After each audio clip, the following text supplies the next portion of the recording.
Yeah, We can, yeah? yes, dear delegates, welcome to this first session in this afternoon. As you know, in the program, we will have the Special Political Committee, and then we also have the Sixth Committee, and as a part of some technical issues that every delegate that comes to the United Nations General Assembly every year must be aware of in order to discharge his duties. Today is a real pleasure and an honor for me because the incoming chair of the Special Political Committee, and we were just exchanging minutes ago, is a dear friend for a long time, kind of brother. We were in the Security Council 94, 95, 96, Honduras, 94, 95, Botswana, Colin Kelapile, and then he is the incoming chair of the Special Political Committee.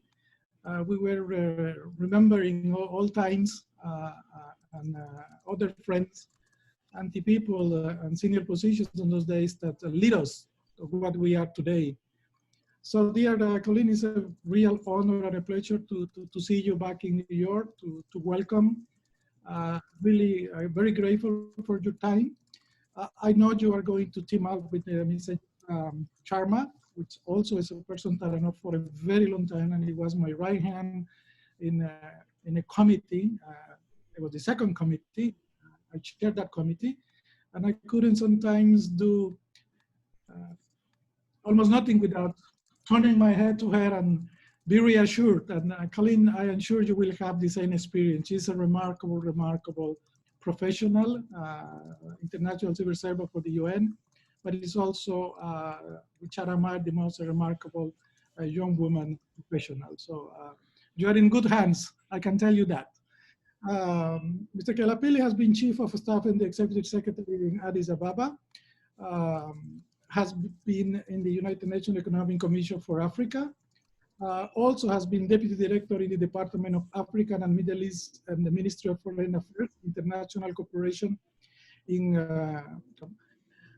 also has been a member of one of the most important committees in the United Nations, the famous ACBQ, the Administrative and Military Questions in the United Nations, who is a body to basically handle it all the finances, has a kind of oversight mechanism for the United Nations. Has been posted here in New York in 98 to 2003. Is the times when we were together. We were remembering that. And so he joined the Foreign Service in 1995.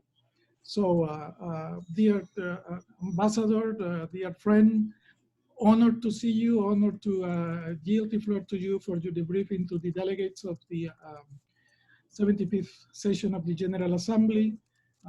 We know that we are in a very remarkable times because of the pandemics, COVID-19, and all the session has been done virtually for the first time for us. Before last year, we were face-to-face, but we are adapting, we are resilient, and I see the participation of the delegates very encouraging.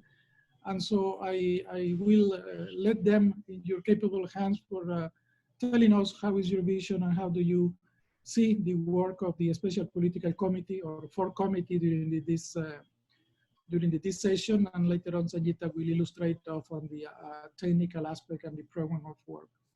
Colleen, welcome. Thank you for your time, and I lead to you with our beneficiaries or participants. Thank you very much, Marco, for that very warm welcoming remarks. And as we just started talking, we've come a long way together, and very much appreciate your diplomatic prowess, and you have now grown up into another, very amplified guru as a leader at UNITAR, and commend you for that. It's a very important institution for all of us. So let me greet other fellow facilitators. As we said, I see Sangeeta is here as well, and the distinguished delegates. I wanted to start by thanking UNITAR in particular, and also the Forum of Small States of which our chair, Botswana, is a member. Actually, where I found a member of the Forum of Small States, by the way. So it enlarged over the years, but Botswana is a founding member, and Singapore has been a very formidable chair for the Forum of Small States. And I'm pretty sure that this partnership with Singapore is deliberate, because these kind of briefings are so significant, especially for delegations of small states. So we don't have the capacity to start way off in knowing the basics before we engage in this committee. So I want to commend you, Marco, and the co-organizers for organizing this important briefing, and for also allowing me the opportunity to provide an overview of the work of the fourth committee, the Special Political and Decolonization Committee, and also its program of work as we are just about to begin the 75th session. Myself, I keep telling people I grew mainly in the fifth committee. That is the committee that I know better than any other. So, but I've decided to venture also into this other domain, and I'm pretty sure I will also learn as we go. So I welcome Sangita. She will later on provide you with more technical details and some procedural aspects that govern the functioning of the fourth committee. But let me take just a moment to say a few things as well. That the committee was established in 1993. You can find that in resolution 47/233. And it was actually a merger of two distinct committees, the Special Political Committee and the Fourth Committee, which was also at some time referred to as the Trusteeship Committee. So the committee covers a very broad range of issues, and they include decolonization. They also cover questions relating to information, the effects of atomic radiation. It also deals with the comprehensive review of the whole question of peacekeeping operations, and also special political missions. And there are also issues pertaining to international cooperation in the peaceful uses of outer space. And we also have the United Nations Relief Works Agency for Palestinian Refugees in the Near East, that is UNRWA, as well as it considers also the report of the Special Committee on Israeli Practices. So this really gives you the gist of the content of the work of the committee. So the agenda of the committee has continued to evolve over the years, obviously, like any other committees. While most of the items are considered annually, but there are some items like the one on assistance in mine action, which is considered biannually. And another item on the University for Peace is considered every 3 years in accordance with Resolution 58/316. Therefore, during the 75th session, neither of these two items will be before the committee. So that, I guess, saves us some time. They will come later in the cycles that they follow. So just a bit on the agenda of the committee during this 74th session, which is just about to end. So during the current session, of course, the committee held 25 meetings during the main part of the assembly. There were 2 meetings that I understand were to be held at a resumed session during the first half of 2020, which were to adopt the draft resolution on the question of peacekeeping operations, and also elect the chair and the bureau for the 75th session. But this could not be held because of the implications of the COVID-19 pandemic. Instead, these decisions were adopted by the silence procedure. I think those of you who have been following how the work of the 74th session has been conducted, there was GA decisions 74/544, and 74/555, which introduced a new creative way of processing decisions through the silence procedure. So I understand moving into the 75th session, that dispensation has not been renewed. So we are still debating on how we will survive the next session, because this instrument was quite helpful, but it looks like it's lapsing with the 74th session. Any further application of it may need to be considered, I believe, with the consensual agreement of all the members. So I was myself elected the chair of the committee due for the 75th session using this particular procedure. So my election was put on a silence, and was confirmed through the process. So during the 74th session, the committee adopted 38 draft proposals, a total of them. This included the draft which I mentioned on peacekeeping operations, and 13 of the proposals were through voting. So unlike other committees, including the fifth committee, which I mentioned, I know better, which works on the concept of broadest possible agreement, where you negotiate until you agree, because the voting in the fifth committee is very much discouraged, and resolution 4123 requires broadest possible agreement. But in committees like the fourth committee and others, the option of voting is utilized quite frequently. As you can see, decisions on 38 items, on 13 items had to be done through a vote. So you can obtain, I think Sangita can provide that information. There is a document that would show these proposals in document A/C.4/74/inf.3/rev1. So if you want to see some of those details, I guess Shangita can be able to share.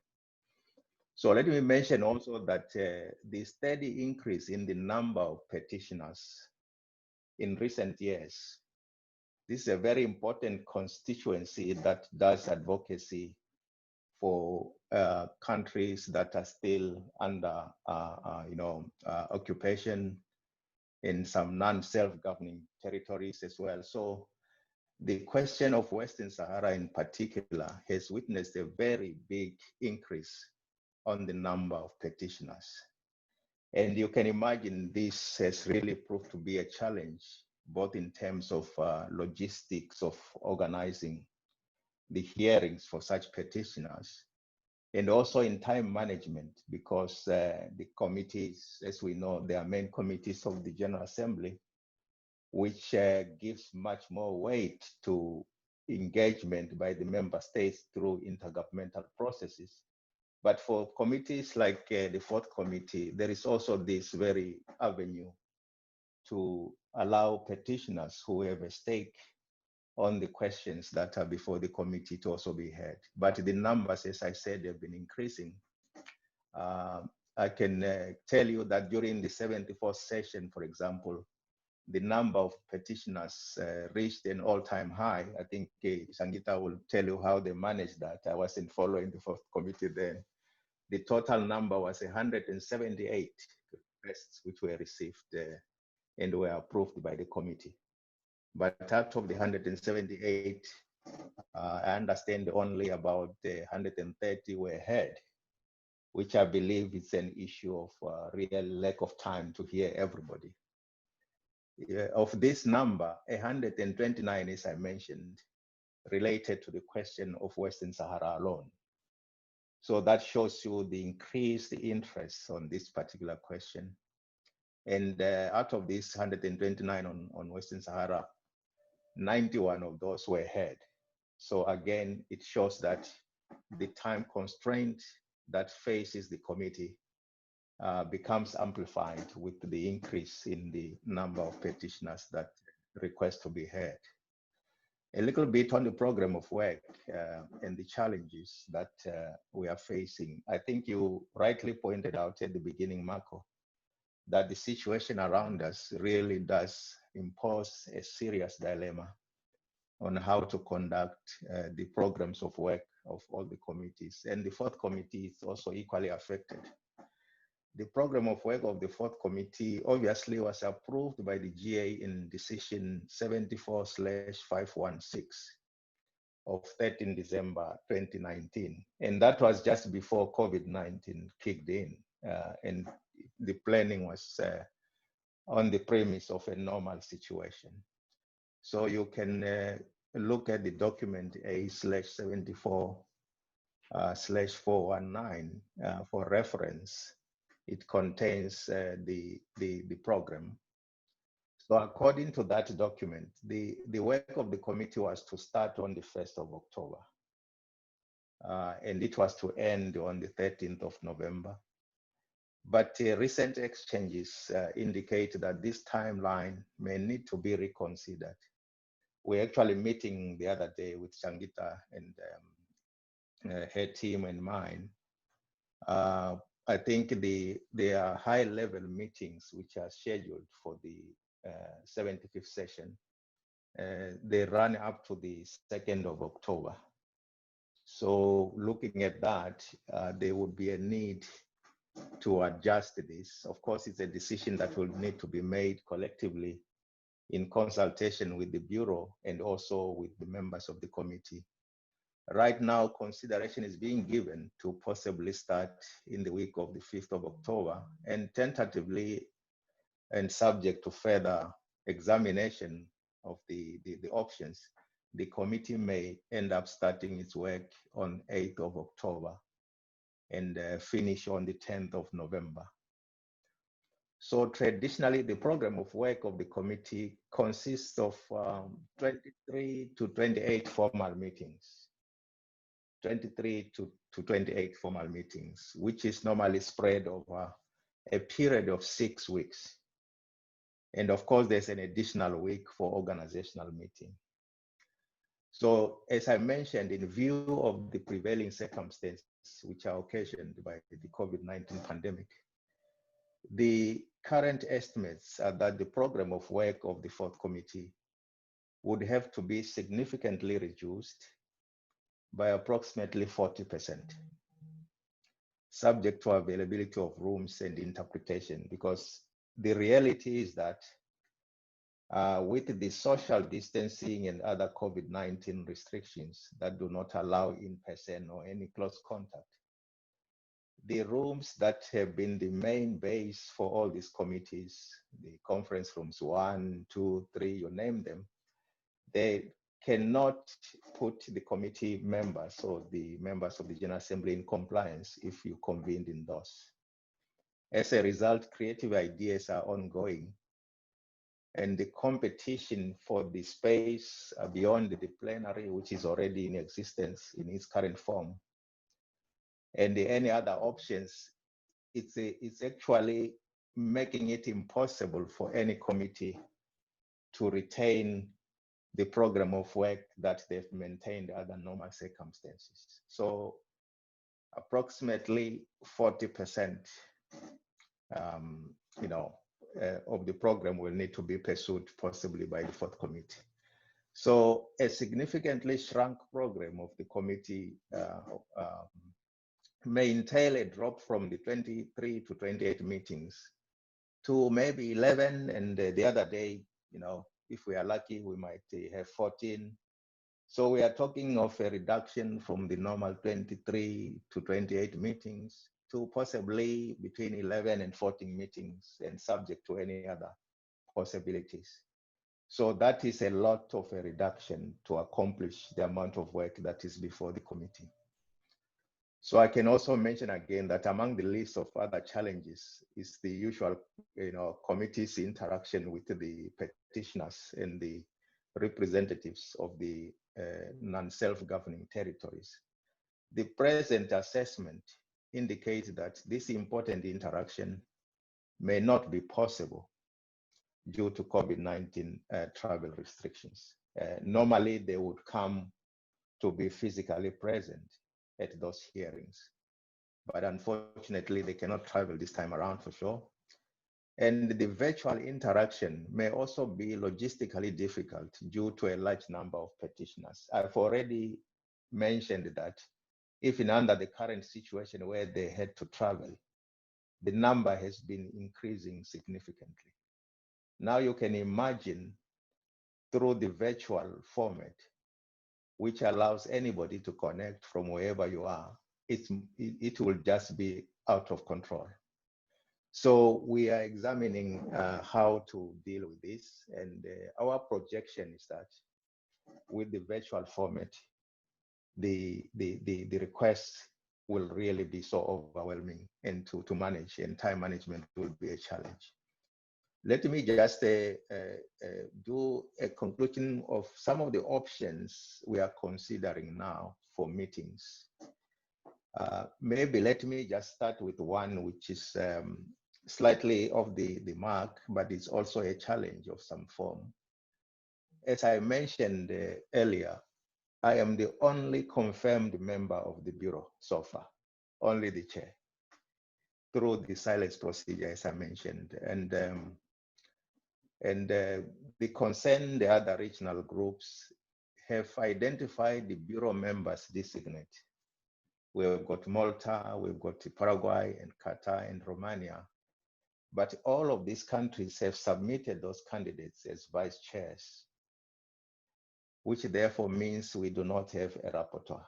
And there's a long history to this. I think the committee has had quite some very, issues on really confirming the position of the rapporteur. So the issue of nomination of the rapporteur of the committee for the 75th session is still ongoing. And we are discussing with the concerned groups, and we are hoping to find a solution. I convened, a meeting as another effort to appeal to the chairs of the regional groups to help in finding a solution. The efforts of the outgoing chair, the PR of Iraq, was also unsuccessful. He tried to engage the countries to see whether anybody can take the position, but there's a lot happening around it. So during the main part of the General Assembly, there was also effort made by the current rapporteur, Guatemala, to table a draft decision by the Bureau on proposed guidelines for election of the rapporteur of the fourth committee under item 121 on revitalization. So there is already a prescribed pattern which other committees are following, whereby the region that holds the chairmanship for a preceding session automatically becomes the rapporteur for the next session. But the fourth committee, for whatever historical reasons, and there's also an issue to do with WEOG, the West European and others group, there is some history that I think Shangita would know much better, that has literally disqualified that particular region from assuming the chairmanship of the fourth committee. And which automatically means that if they cannot assume the chairmanship, they cannot assume the rapporteurship. So we are trying to find the chair, the rapporteur from the other three regions, because WEO cannot be allowed, for whatever historical reasons, to assume these leadership positions. So I think the proposal by Guatemala was really trying to prevent a very unfair situation. The GRULAC, the Latin American, the Caribbean group, has in recent years successively assumed the position of the rapporteur, and they are finding it very unfair to do it again, which then leaves us with only two other regions, Asia and the Pacific and Eastern Europe, because you take away WEOG already, as I mentioned. So this is complicating the situation, but unfortunately that proposal from Guatemala was not submitted due to lack of consensus amongst the regional groups on the proposed order of rotation for this post. So in my consultations, I've been trying to at least signal that we should work towards a final resolution of this issue. We can find an ad hoc bridging mechanism for now, but the issue needs to be aligned with other committees where there can be a normal rotation so that the incoming chairs do not need to be negotiating this issue. every time. So let me conclude by mentioning some of the ongoing discussions on how to organize meetings of the committee due to the COVID-19 situation. They have been articulated in a non-paper. There's a non-paper that has been circulated, which we designed with the support of Sangita, and we met also with the presumptive bureau members, and we circulated that non-paper for comments. And there are a number of issues that needs to be determined in order to decide how we are going to conduct the work. The issue of in-person meetings, we already mentioned briefly. So the committee may consider convening in-person formal meetings in the General Assembly Hall. There might be those occasions where such meetings cannot be avoided, especially where we have to take decisions, where we have to make actions in the form of voting. So since there is no other ways of voting in place, of course, the only other option for such would be in person. So we can easily utilize the General Assembly Hall for such actions where we need to meet in person. So there's also ongoing consideration of merging some of the rooms technically, conference room 1, 2, and 3. So that enlarges possibility for in-person meetings as well. Virtual meetings, of course, we could do those. Informal meetings that last 2 hours can be done on virtual platforms, I believe, if we can guarantee there will be some kind of interpretation, because multilingualism will become one other issue that will amplify, because everybody would want to transact in their official languages. The hybrid meetings, we can mix things up depending on the circumstances. We do a hybrid, which is a combination of the physical presence and virtual participation. I think we were talking about all these options the other day with Sangita as well. It will really depend on the logistics of organizing such, because it comes also with the simultaneous interpretation and other mechanisms. Whatever works will need to be so creative. Of course, finally, the virtual informal consultations. There are certain consultations that are required which are informal on draft proposals. They could be scheduled by their respective sponsors, of course, without interpretation if they agree. But these are just a few items which I wanted to throw out. There are several other things that we are looking at right now. We are yet to finalize those as part of our program of work. I would just say one word on the vision of taking forward the committee. I think Marco has just given you a hint that I'm not necessarily a stranger in the UN. I have managed somehow, led other committees before. I have been in the bureaus of the Committee for Program and Coordination as vice chair. I recently chaired that committee, the Committee for Program and Coordination. I was in the bureau of the Fifth Committee. I've been in many executive boards recently, vice president of the executive board of UNDP, UNFPA, UNOPS. I'm now taking the fourth committee, of course. I'm simultaneously the vice president for ECOSOC. So I chaired the ACABQ, one of the most notorious committees, not only important, but notorious as well, if I were to add to Marcos' words. So let me just say that I am confident that that should give me maximum comfort that there is no rocket science in chairing fourth committee. I think it's all in the art of consensus building. The content of the program, as I mentioned, of course, it's heavily weighed in the direction of political sensitivity. So chairs of committees are honest brokers. They do not bring stakes or personal agendas. If you ask me about our own national positions, of course, we have our own stake in the agenda. But I will be approaching the work in a very transparent very inclusive and consultative, a typical honest broker in the same way that I succeeded in chairing other committees. And I'm very sure that we will achieve the results under very difficult circumstances of COVID-19. And as you said, Marco, I'm also lucky to have Sangita and the team who, when it comes to institutional memory, I'm pretty sure that they will put me in right direction so that we don't make any mistakes. Thank you so much, Marco. Not to take too much time. I know my other colleague is coming after us.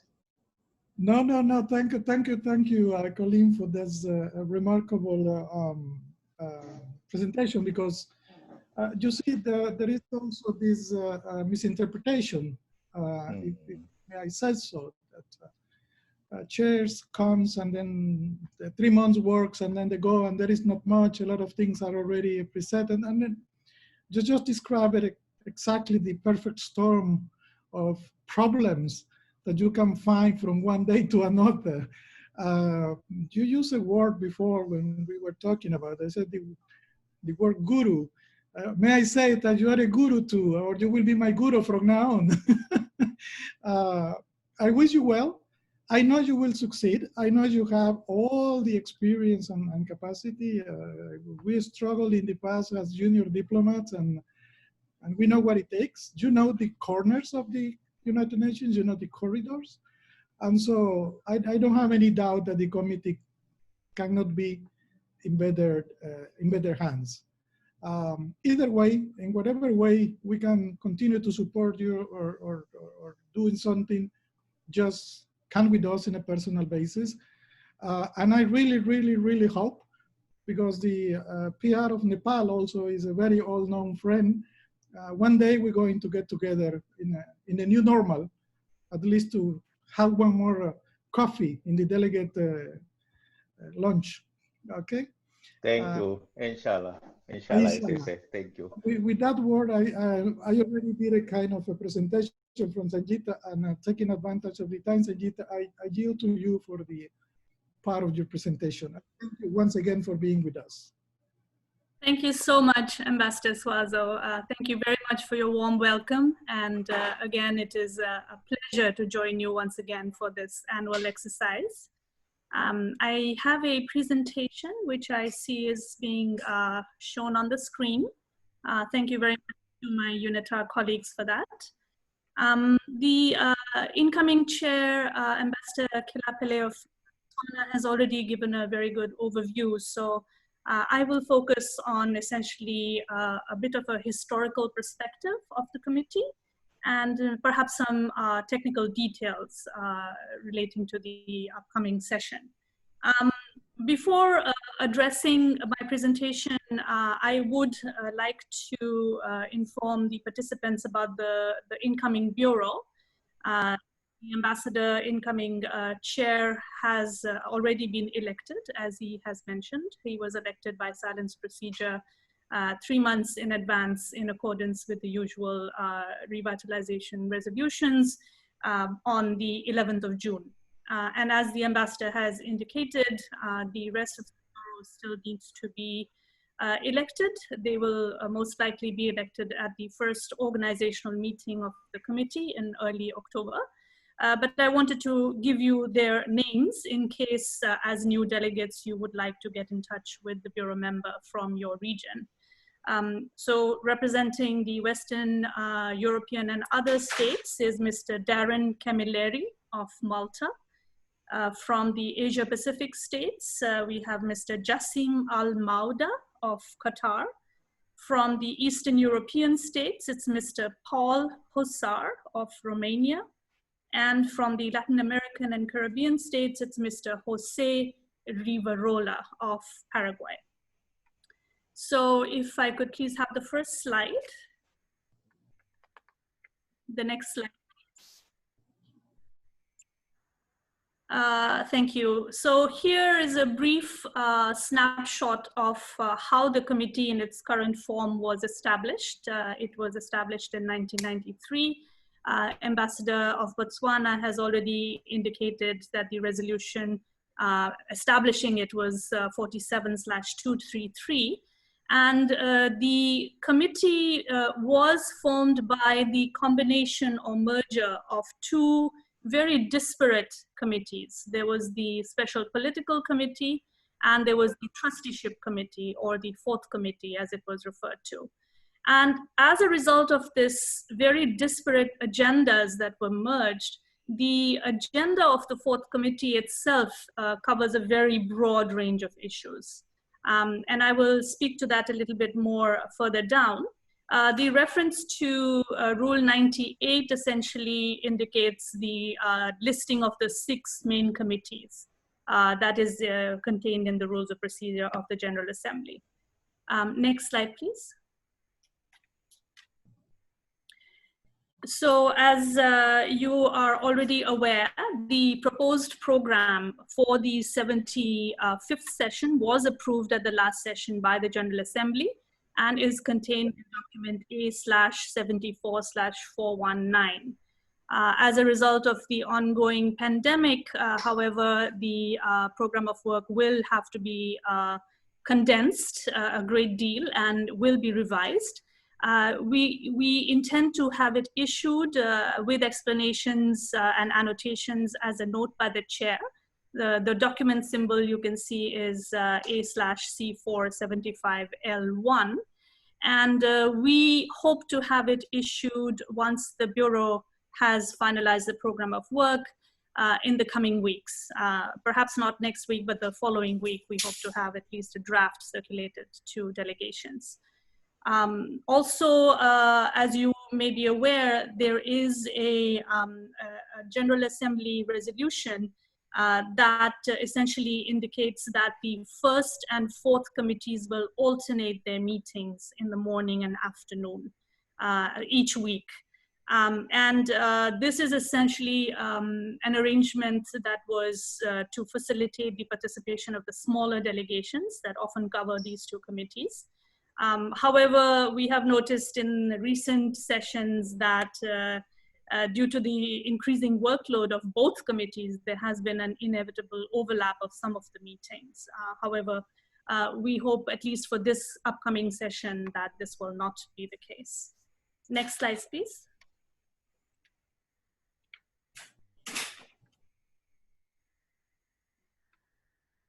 So here we have the agenda items that we expect to be allocated to the fourth committee.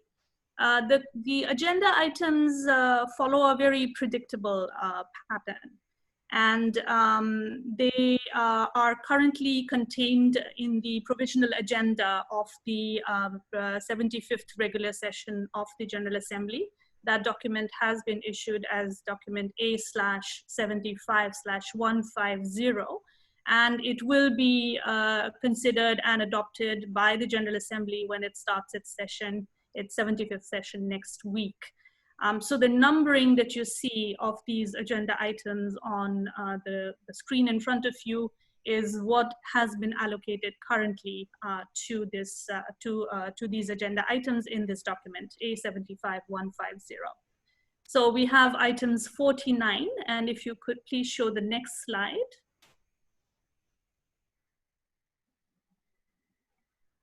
It goes all the way to item 60. Those are the substantive items that will be allocated to the committee. In addition to these substantive items, we have the revitalization of the work of the General Assembly, item 126. Under this item, the main committees usually consider and submit their proposed programs of work for the next session. And then we have item 142, program planning. This is normally allocated to the main committees at each session.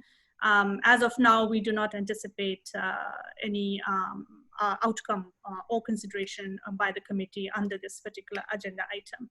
As the ambassador has indicated, this year we will have only the 12 agenda items that are considered on an annual basis by the committee. The agenda items that are considered biennially and triennially do not coincidentally do not come on the schedule of the committee's consideration for this session. And these items are Assistance in Mine Action, which comes up every 2 years, and the University of Peace, which comes up every 3 years. So next slide, please.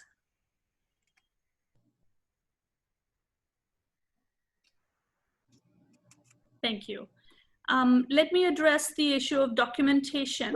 As in every main committee, the documentation is divided into pre-session, in-session, and then what is issued after the session.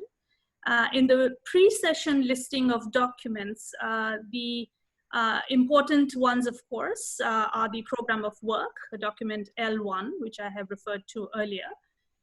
We will also issue from the Secretariat document Inf1, which will list the reports of the Secretary General and the reports of the subsidiary bodies that report to the committee.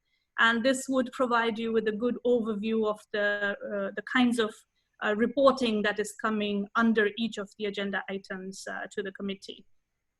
From the previous session, if you are curious as to how the meetings or how the deliberations transpired, we have the summary records, and you see the notation there. Summary, since we had 25 formal meetings, the summary records are indicated as 1 to 25.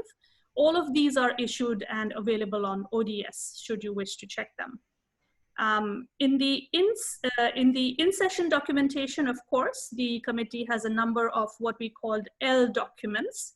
These are draft proposals, draft resolutions, draft decisions, etc. And these, once they are adopted, will be issued in the post-session report, which is Inf3 and Inf3 Rev 1. This includes all of the rapporteur's reports, as well as the action that was taken on all the draft proposals under the agenda items. So it is a very useful reference for delegations when they look at or when they prepare for the action in the General Assembly on the recommendations of the committee. Next slide, please.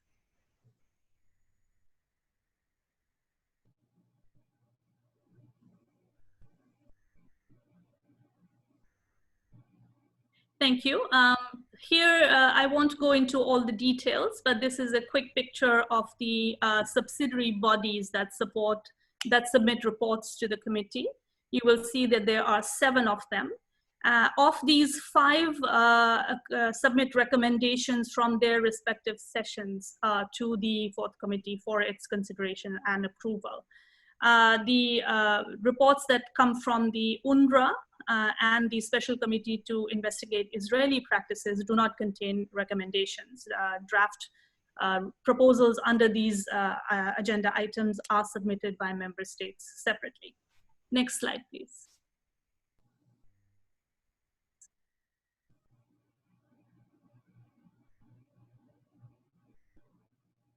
The ambassador has already referred to petitioners, so I won't go into the details here, simply to indicate that petitioners are essentially individuals or organizations who request to speak to the committee on any of the 17 NSGTs, non-self-governing territories, that are on the committee's agenda. And there is a listing of the 17 NSGTs. The number, of course, has been on the rise. And last year, we had a record number of 130 petitioners who were heard. And of these, 91 were on Western Sahara alone. So the complications and the challenges to time management and logistics has been on the increase in this regard. Next slide, please.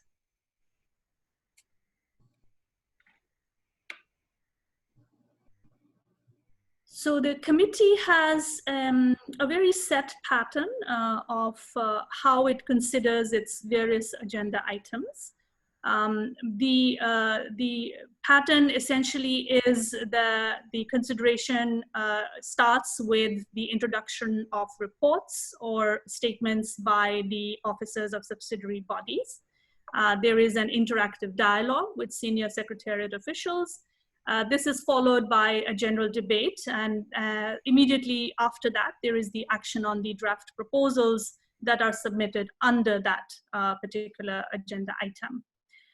The exceptions to this rule is under the decolonization cluster, what we call as the cluster. It's 5 agenda items. For this session, it will be items 56 to 60, where there will be a combined general debate, or where there usually is a combined general debate.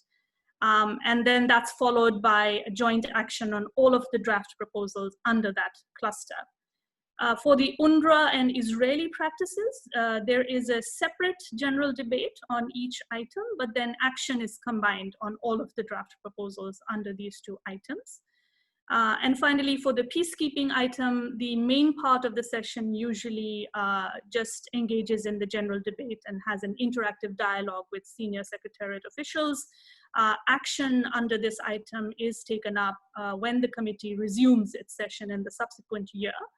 When the Special Committee on Peacekeeping Operations, the C34, meets and submits its report.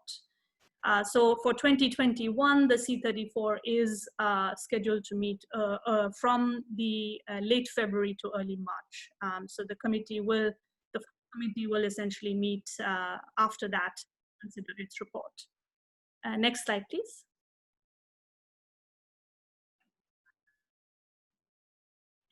Here we have a quick overview of how draft resolutions are submitted to the committee.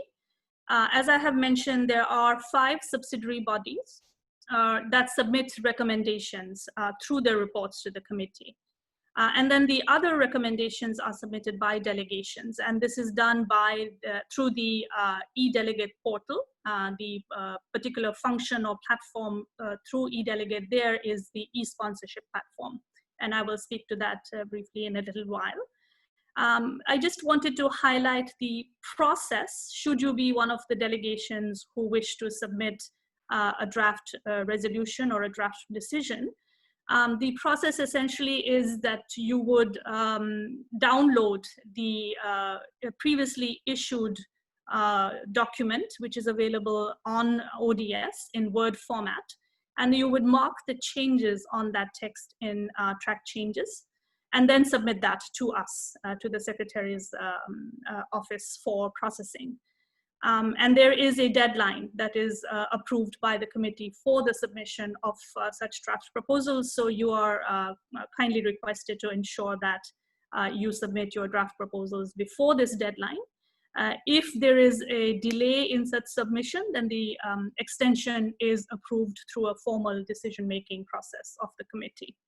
And again, to highlight that the Secretariat would require a minimum of 48 hours from the day after a text is submitted to make sure that it is issued in all languages and that it obtains clearance for program budget implications. Due to the current COVID-19 pandemic, this 48 hours might need to be extended due to limited resources. But of course, the Secretariat will make sure that delegations are apprised of this. Thank you. Next slide. So decision-making, as the ambassador has already highlighted, there are recorded votes that are conducted. About half of the draft resolutions in the decolonization cluster are traditionally voted on. And all of the draft resolutions that are submitted under UNRWA and Israeli practices are voted on. This is a normal traditional pattern of decision-making in the committee. The rest of the draft proposals are adopted without a vote. In the past, draft resolutions are usually adopted immediately after the general debate on a particular item. However, for this upcoming session, the Bureau is considering ways in which to perhaps consolidate action on draft proposals on all of the agenda items so as to minimize the necessity of having physical in-person meetings. Thank you. You already have the statistics of the draft proposals from the last session, so I won't elaborate on that further. May I have the next slide? Here there is a brief overview of what to expect when you come to the meeting for a vote.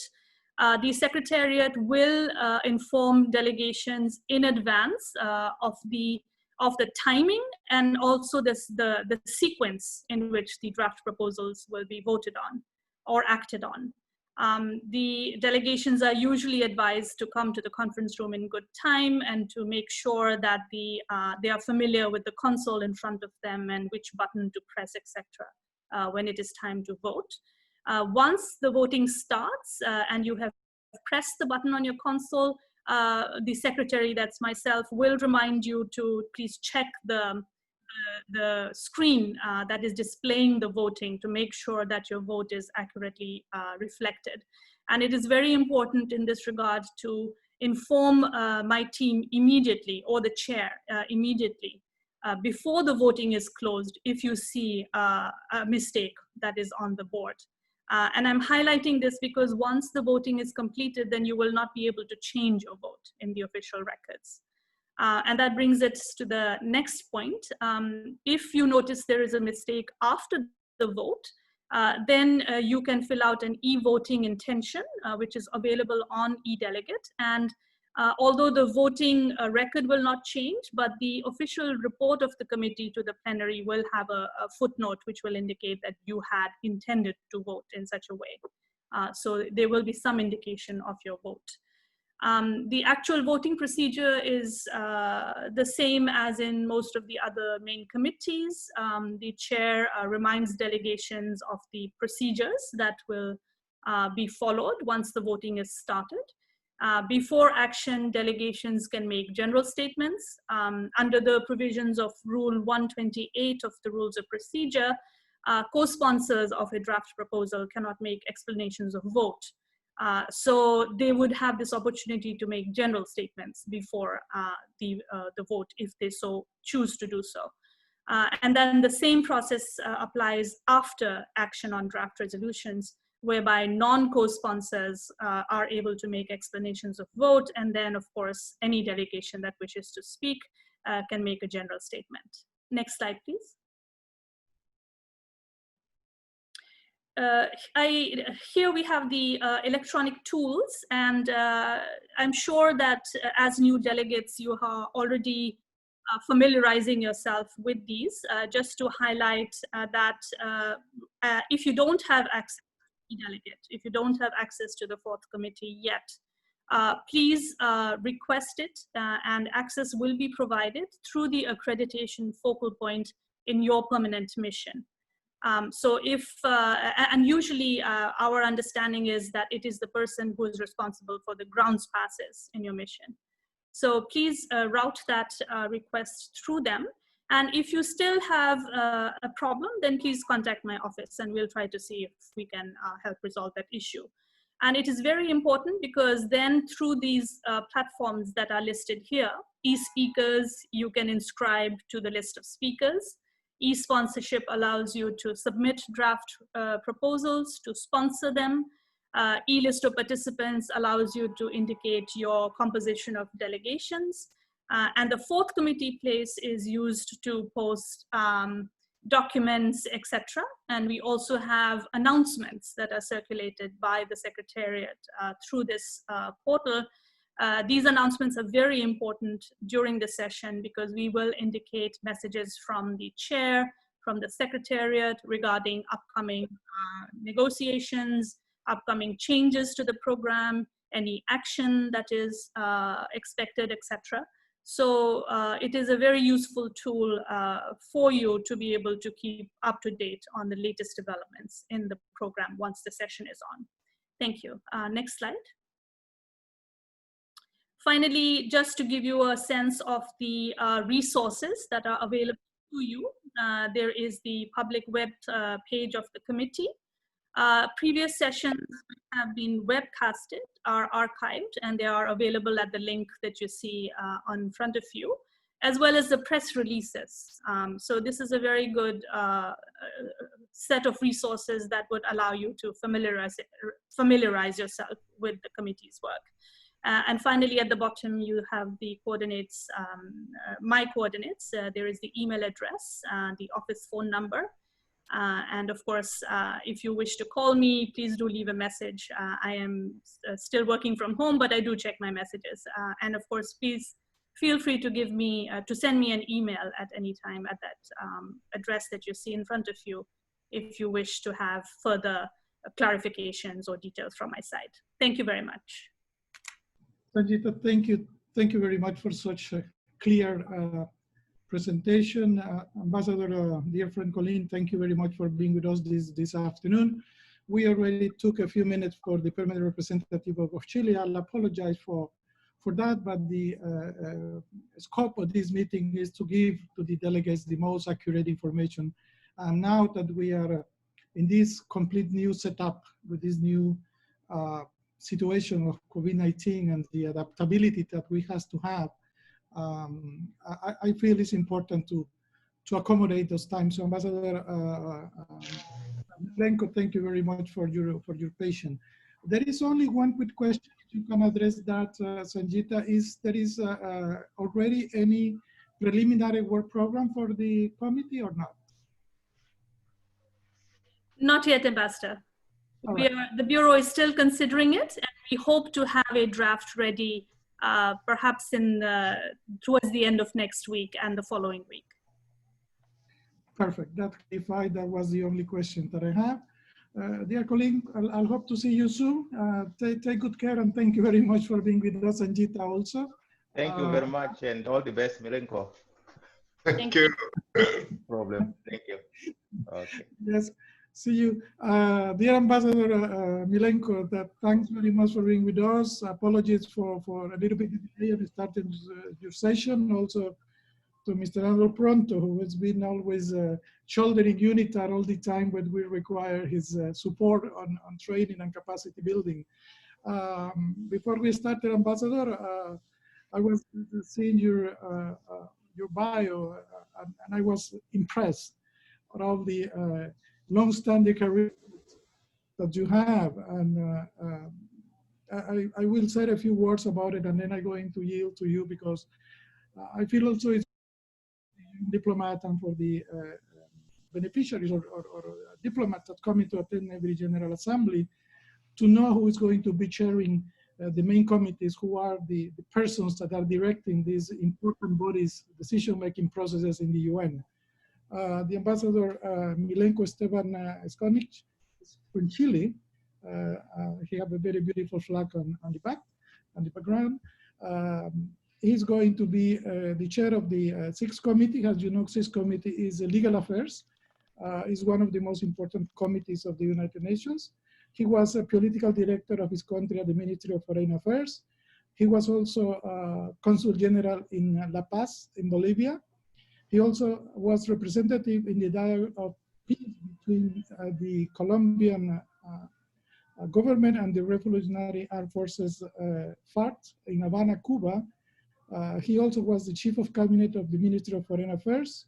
He was ambassador to Austria, Slovenia, Slovakia, and also was serving during that period of time as a permanent representative to the organization based in Vienna. He was also president of the board of governors of the International Atomic Energy Agency between 2007 and 2008. He also has previous past in the corridors of the United Nations, as far I know. So the United Nations is new for him. He knows the corner and the corridors that our dear friend Colleen from Botswana. He also has whole embassies at the Holy See, Turkey, Argentina, and consulate in Toronto and Rio de Janeiro. So Ambassador, I just wanted to our participants to know your long-standing career as a diplomat serving Chile. I have a personal relations with Chile because I have been for a long time in New York, and I have very good friends, starting from Juan Sumavia. I don't know if you know, he's a very good friend. And when I was a junior diplomat, he was chairing the third committee, actually. Yeah, and he did the remarkable work. I know you're going to team in the 6th committee with Mr. Arnold Pronto, who is the principal legal officer and codification division of the Legal Office Affair of the United Nations. He's also a long-standing career, has been serving in the International Law Commission since 1999. So with that brief presentation, and knowing that I already took some time from you, I will yield to you, Excellency, for your presentation. Y muchas gracias por estar con nosotros. Muchas gracias, Marco. Thank you very much for that generous introduction. I'm very honored to have the chance to speak in front of so many colleagues that we will be hopefully seeing around the UN one day without mask. And I'm with Arnold from the Secretariat, who you already presented, so he will do more in-depth introduction. You mentioned Ambassador Juan Somavia, and of course I work with him while I was here in New York. I was working personally with all the issues related to the World Summit for Social Development that took place in Copenhagen in '95. So that was a fantastic experience on the work of the UN, the participation of civil society in many issues, but also how the UN works and how the whole system can cooperate. And I think that what UNITAR and the Permanent Mission of Singapore have provided us with this two-day seminar is fantastic for the new colleagues that are coming here to work with us. I've been listening to some of the other presentations. So I know that they go through many important points. One thing that is different in our committee than from the others is that here, the 6th committee, we don't vote. So we approve by consensus the resolutions. So all this that it was very important for the other committees about how to vote and to make sure that you did the right vote and all that, at least here we don't have that pressure. We hope that we will keep it that way, that we can work in a consensual manner, that we can bring together all sorts of delegations, and we will be able to keep doing our work. I would like to take very few points, but let me first say that, of course, we are experiencing something unusual for the work of the UN. We all have to adjust. It has not been easy. The General Assembly, the Security Council, and now the committees will have to make our share in trying to do our work, to be faithful to the mandate that we have in the program of work that has been given to each of the commission. But we are limited by the circumstances, particularly by the health recommendations provided by the medical doctor. The use of the building is much limited than before. So probably we will all have to see how we can cooperate and work. And as has been expressed from all other delegates, there is this dichotomy, this dispute about how much in presence and how much on virtual means we can work. That has not been solved, also has not been solved for the 6th committee, but as everyone else, we are working on that, consulting the delegations and trying to present a program of work and some ideas that will be useful for everyone. And then most important, as I said, we can do and we can commit to see and to review the different items that are on the agenda that Arnold will go into more detail.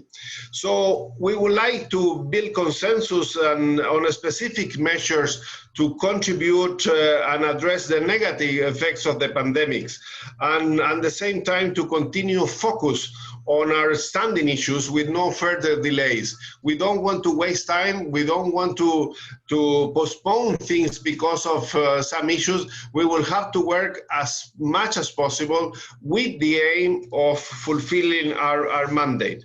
And the 6th committee had the responsibility to offer to the General Assembly a more effective and fruitful outcome possible from us, I think, according to these special circumstances that I have referred. So we have invited all the delegations to address our complete agenda. shall we, at the end, will be successful? We don't know, because we will have only a maximum of maybe 20 possible in-person meetings. And that's not enough for all the things that we need to review. One thing that we can comment in advance to all delegates that will participate at the Sixth Committee, that there will be no report of the International Law Commission this year, because they were not able to meet in Geneva during the past months. So that means that we have some spare time and some sessions that maybe we can use for other items that are important. So with the help of the Legal Affairs Office and our Secretariat, we are trying to organize the best we can the amount of work that we need to have. But the call here is that we shouldn't look for excuses. I know that maybe it's a bit dangerous to take the metro or to take the bus, but that should not be an excuse for not coming to the meeting when it's safe to come, when the medical doctor of the UN has said that you could do it here. And so we need to show to the international community, to show to even our own countries, that we are here receiving a salary, and that we need to commit to the work that we have, that is our mandate to fulfill. And so we are calling to all delegations to be flexible on how much they consider the amount of work and how are we going to do it. So with that, let me say that we are preparing a proposal for all delegates and for everyone to consider on the best use of our in-person meetings at the building, at the UN headquarters, but also some use of the virtual meetings that has been provided by the Secretariat. It has been successful with some General Assembly important considerations. At this very moment, the General Assembly is voting on the omnibus resolution with COVID, and all the process was done through virtual means, not in person. So the job can be done. The job can be done. And as I said, we need to have that in mind, that we need to work in the best way we can. That was the main message that I wanted to provide to all delegates, and I don't want to take much of the time of Arnold, that he could go and present some of the specific issues. But we work in the Sixth Committee by consensus. We want to keep working in that same way. We want to keep that spirit that is important for the work of the UN. And of course, we need to make sure that our agenda and our program is considered as much as possible, given the circumstances that we are facing and given the constraints that we face in the use of time, the use of facilities, and even sometimes the use of virtual means that we can provide with interpretation, no interpretation. There is the important element of multilingualism. We are from Spanish-speaking countries. We would like documents to be circulated and everything in all the official languages. So that also presents a special challenge, and for so many countries, sometimes with small offices, they don't have time to send someone that could speak 2 or 3 languages here. So that's very important to have in mind as well. With that, thank you very much, Marco, for the invitation. And if you allow me, I'll pass the word to Arnold immediately, so we can start with the more technical and legal aspect of our work. Thank you.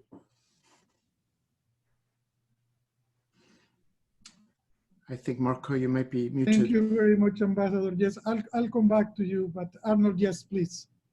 Marco, thank you very much. It's really good to see you, even if it is under strange circumstances. I'm usually sitting next to you, but I count that I may be miscounting, but I believe this may be my 10th time that I've spoken on this seminar, and I look forward to doing it again next year, but hopefully sitting right next to you as we've done in the past, Marco. Thank you once again for inviting me. It is this it's a really important seminar, and I've really heard so many good things in the past from delegates who've come through this seminar that it really lays the foundation for their work in the committees. And thank you again for such a stellar job that you do. So my job is to introduce the sixth committee, do some of the technical work. Now I'm going to do what I've been doing really for the last 5 or 6 years. I am not going to provide yet another overview of all the technicalities of how to submit draft resolutions and all of the procedures. I think you have heard it several times now, and some of my predecessors, by which I mean colleagues in the other committees, have done a tremendous job.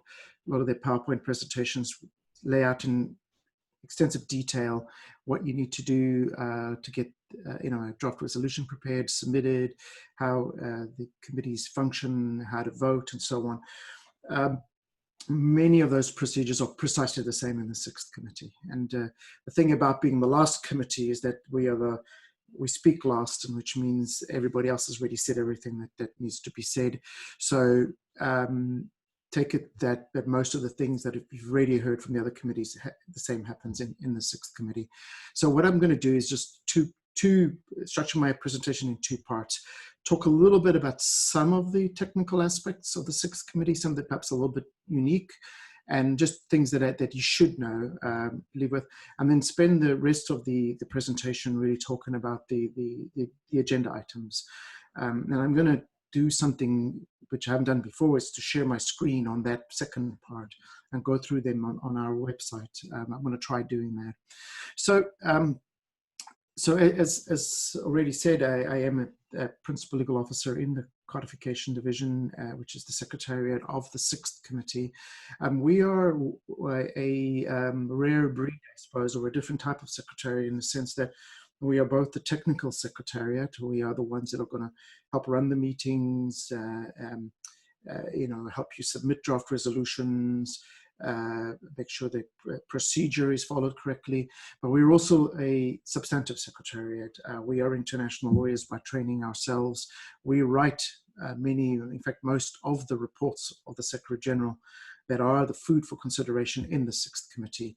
And we are in the secretariat of some of the subsidiary bodies that feed their reports into the sixth committee, including the International Law Commission, but also the Special Committee on the Charter, and 1 or 2 others that haven't met in a while, but nonetheless are still there. So, and so I speak to you really wearing those various hats today.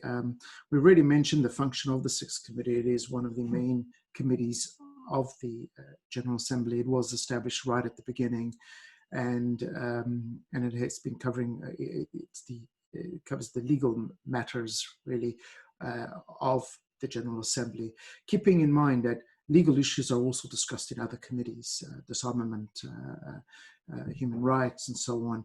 So it's sort of a very specific subset of legal issues, primarily organized around Article 13(1)(a) of the Charter, which is the authority of the General Assembly to initiate studies and make recommendations in the progressive development and codification of international law, right? That's sort of the main focus of the work of the sixth committee.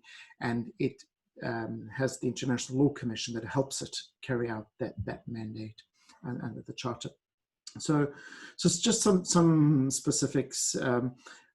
Ambassador Skorkanic has already mentioned that the tradition of the sixth committee is to take decisions by consensus.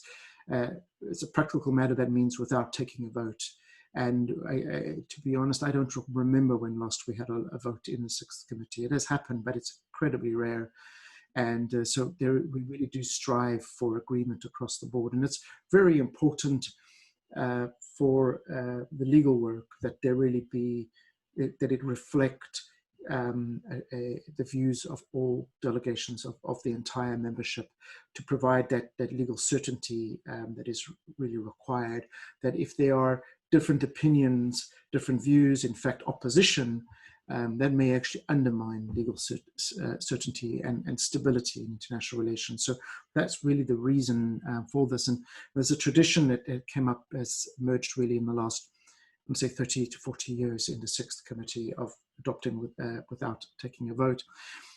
Another aspect of that, or perhaps the way that is actually carried out, is that most draft resolutions are negotiated on behalf of the Bureau by coordinators appointed by the Bureau. And that appointment is done on a regional basis, so that the Bureau will get, in fact, it's already done so, get together and allocate the coordination function to different delegates who have a particular expertise, institutional memory, or interest in coordinating that draft resolution. And they do this with a regional spread, so that each region gets enough representation among the coordinators. And so most of these resolutions, as I say, are done on behalf of the Bureau. And that's an important component of getting that consensus, right? It is really the Bureau's proposal. That's a different, it's an ingredient in that process of consensus building. I say most, not all. There are some resolutions that are traditionally negotiated by a particular delegation, and that may be for historic reasons and for other reasons. If I remember, I might refer to one or two of those when I go through the items. So very quickly, we have a very short organizational phase right at the beginning. It's really at the first meeting where some organizational decisions are taken, including adopting the program of work. We move immediately into plenary debate, and we proceed agenda item by agenda item.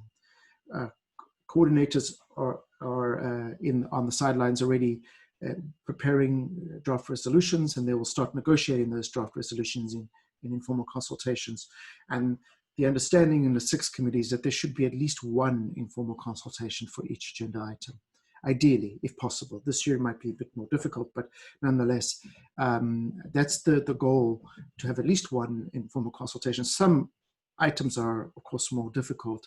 Much longer resolutions require multiple informal consultations. And usually we do try to wait until the plenary debate is over before you have a structured informal consultation. And the reason for that is simple, is to take into account the views that were expressed in the plenary debate in that informal consultation, in that negotiation. The coordinator then, once a draft resolution text is agreed upon and has been submitted for translation, and we have the same deadlines as Sangeeta mentioned, the document has been issued, the coordinator introduces a draft resolution and goes through the document paragraph by paragraph, explaining what was decided and why. And then the practice in the 6 committees to try to wait at least one meeting, in other words, to adopt at the next meeting, not to adopt immediately. This allows the delegations the opportunity to do a final check with capitals, make sure that everybody's on board, everybody's informed that the committee will be taking action on that draft resolution. And again, this is important for the consensus approach, that there's no surprises, everybody's aware of what's going to happen, and everybody's on board with the decision-making process. So this is it's a pragmatic approach. The committee was one of the characteristics of its work is one of pragmatism. So another example is that in the past, the committee has really adopted draft resolutions along the way. Sometimes, like I said, immediately the following meeting, sometimes a few meetings later, depending on the desires of the delegations. But the idea is to really to get the work going and take everything, not leave everything for the last moment, for the last meeting. There is, moving on, there is also a practice within the 6th committee of a lessons learned paper, whereby which is shared in the bureaus. It goes from bureau to bureau, and this is the key. This is the experience, the knowledge, the ideas that have been acquired along the way on how to improve the working methods. This comes out of the conversation under the revitalization item that is held every year. 6th committee, like the other committees, and I'm sure you've heard on multiple occasions of today and yesterday, that the revitalization item is allocated to each main committee. In the 6th committee, that's the opportunity to do 2 things. One is to have a conversation about working methods, what worked, what didn't work, or their ideas for improvement. Many of the ideas find their way into that lessons learned paper, which then gets shared with the next bureau, and with the idea that they are implemented in the future. Some of those lessons learned are directed at us, the Secretariat, to do things or not to do things. One example is several years ago, there was this concern that there were overlaps in meetings, and this is something that Sangeeta mentioned in her presentation. We have a similar scenario in the Sixth Committee where there are meetings scheduled in the General Assembly plenary. So, for example, the report of the International Court of Justice, the report of the International Criminal Court. Well, it's the same delegates in the Sixth Committee that cover those debates. And there was a time when the debates would overlap. There would be a Sixth Committee meeting while at the same time as having those debates. And this was particularly difficult for small delegations. And so one of the lessons learned, one of the recommendations that came out of that revitalization conversation was the Secretariat should, as much as possible, try and coordinate the programs, not only of the Sixth Committee, but also with that of the General Assembly and one or two others, to try and develop a program so that to avoid overlap. And that's what we've been doing quite successfully, in fact, for some, let's say, 5 years or so. And so we do that. We will do that again this year in relation to when preparing the program for next year's Sixth Committee discussion. I said it does two things in revitalization. So that's the first. The second thing is actually precisely to discuss the program for next year, for the following year. And so we have in front of us the program that was adopted last year in a different time, I want to say, perhaps almost in a different world. And that program, obviously, as with all the other committees, is really no longer feasible. Ambassador Scott has already mentioned the work that's going on in trying to develop a new program based on the constraints that we face. But nonetheless, we will, under the revitalization item, continue the practice, I assume, of proposing a program for the following year. This then gives certainty. The program is approved by the General Assembly in December, and so delegations can plan already 1 year in advance when the meetings will be held. They can schedule colleagues coming from Capital and so on. So one or two last points. One is that all of our meetings are broadcast over web TV, the plenary meetings, the open meetings, that is. And this is important for us because the communities that follow the work of the Sixth Committee are not just a community here in New York. Of course, there are colleagues in Capital that are following the debates, but given the substance and sort of the substantive interest in the work of the Sixth Committee, there is also yet another additional community in the international law world, more generally in the academic world and others that follow the work of the United Nations and follow the work of the Sixth Committee in particular. And so having that access over the internet is something that's become very important. Two more technical points. I also want to reiterate what Sangeeta mentioned about the e-delegate portal. That's very important. Please make sure to register or get registered in the e-delegate portal. We also communicate through the e-delegate portal, and we use the PaperSmart portal and the website of the Sixth Committee. Finally, just quickly, the bureau that has been elected thus far for Asia Pacific, we have Mr. Bandari, Ghanshyam Bandari of Nepal, Vice Chair. For Eastern Europe, Ms. Christina Pelkio of the Czech Republic, also Vice Chair. The third Vice Chair position is for WEOG. That position has not yet been filled. There was a nomination of Israel. The nomination was opposed. So currently there is plans for a secret ballot on that nomination. And then we have the rapporteur this year is from Africa, is Mr. Solomon Corbier from Ghana. So with that, I'm going to try now to see if I can, let me go back to Zoom, see if I can share my screen, which would be this one over here. And I am going to hit the share button. And what I'm sharing then is the website of the Sixth Committee. So I'm just going to scroll up. This is the 75th session. and here's some information. This is the page dedicated to the 75th session. And so here you have the agenda items that are going to be considered. And what I'm going to do is I'm going to give a brief taste of each agenda item, and then I will end on that.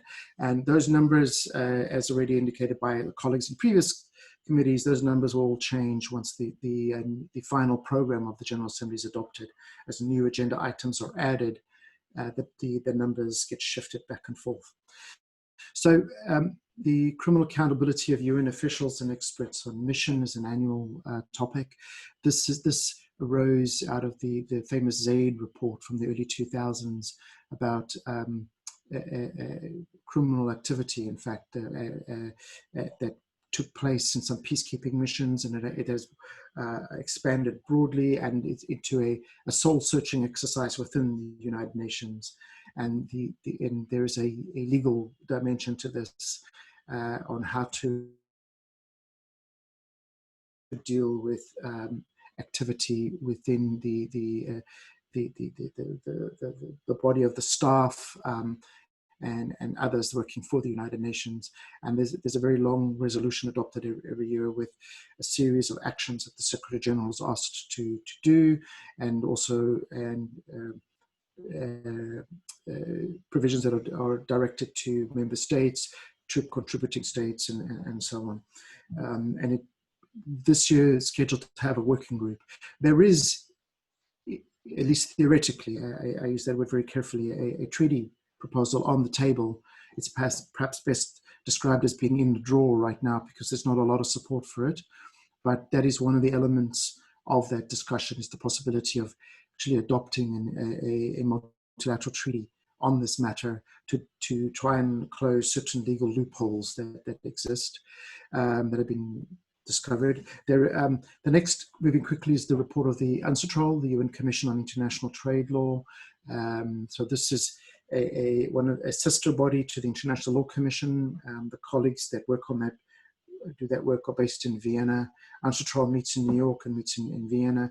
As with all subsidiary bodies, its work this year has been interrupted by the pandemic, but it has been able to carry out some work, and we are expecting at least parts of its report to make its way to the Sixth Committee this year to be discussed. And again, the idea is that the UNCITRAL develops texts in the field of international trade law. It's more in the nature of international commercial law, and those texts then are sent as recommendations up to the General Assembly through the Sixth Committee, and based on the Sixth Committee recommendation, the General Assembly adopts those texts as formal texts, and those texts may include treaties. They are a series of treaties adopted out of the work of UNCITRAL.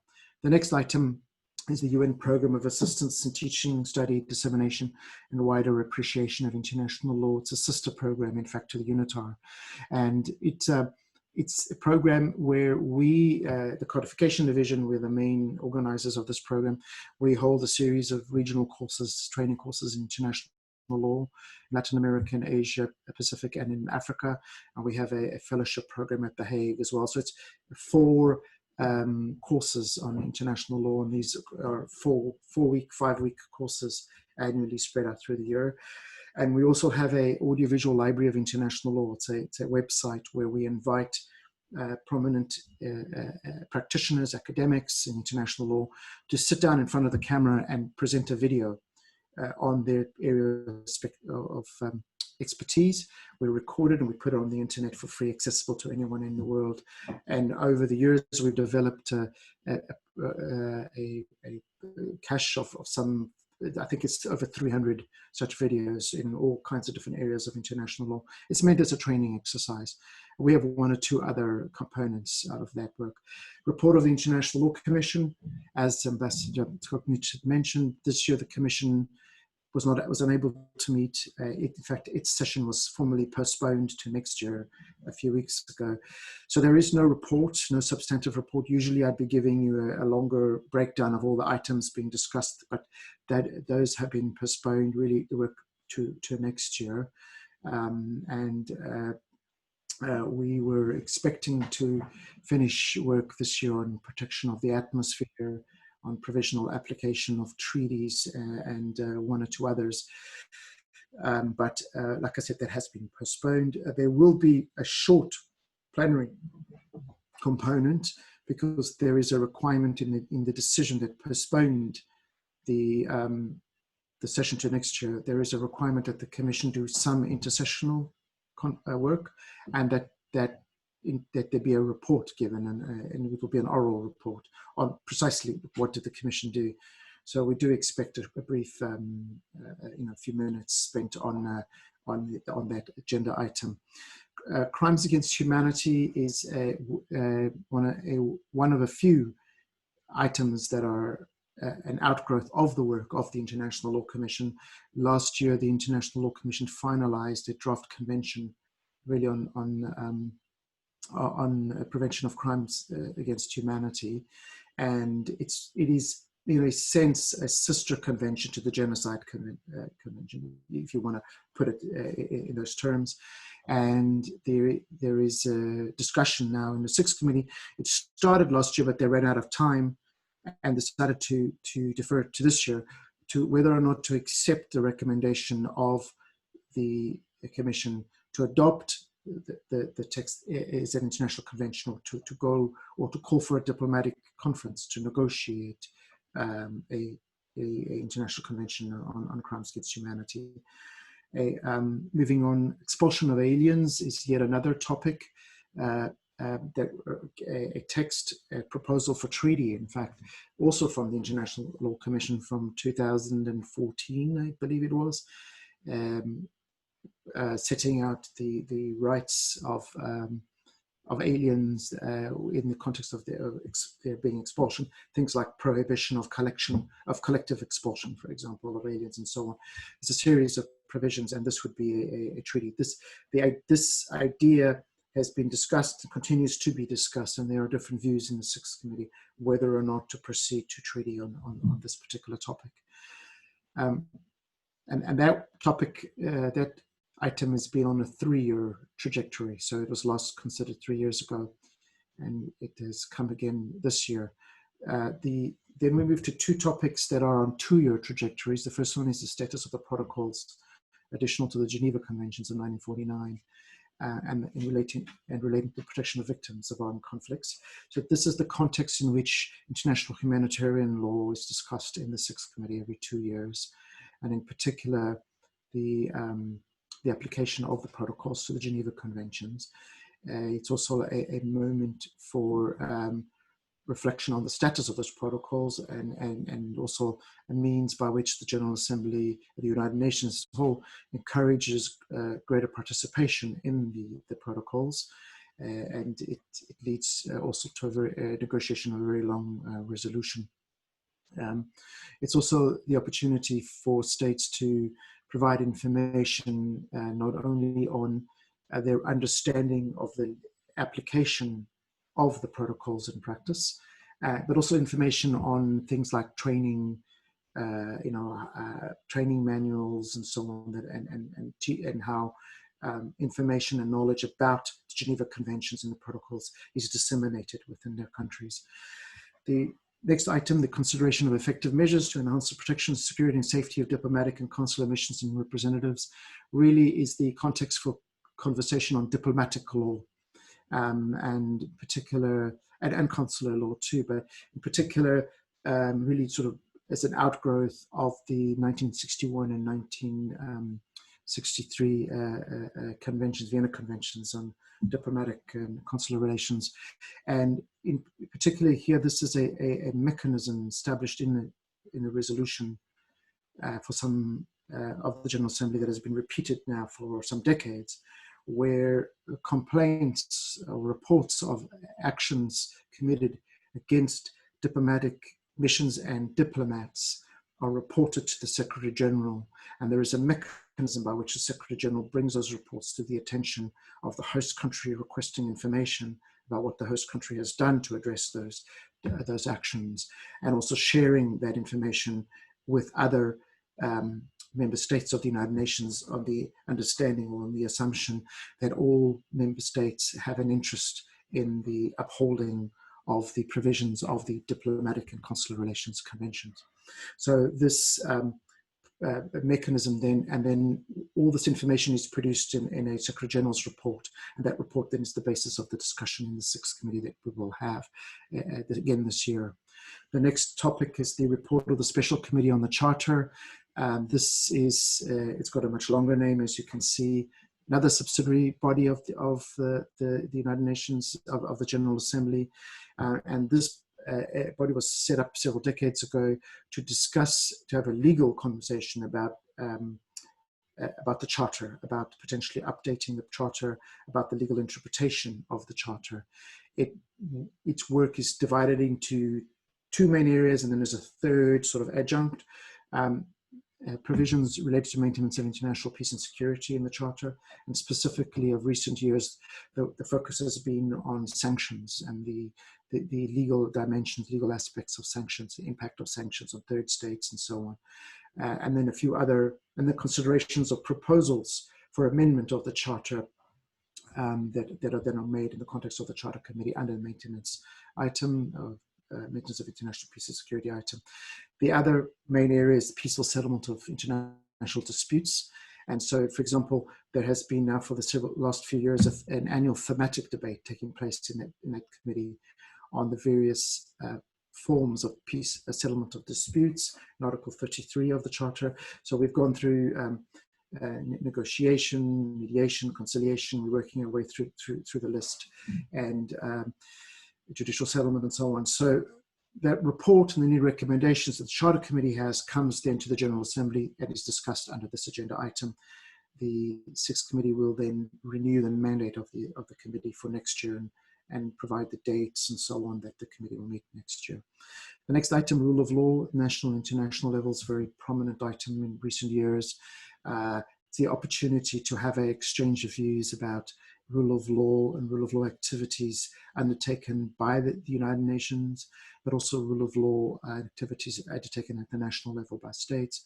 It has a annual thematic sub-debate. They decide on the themes for each year, and then the focus is then on those themes. Also a very long resolution that is negotiated. In that case, the report prepared, day's report, prepared by the Rule of Law Unit that is located in the office of the Secretary of the Executive Office of the Secretary General.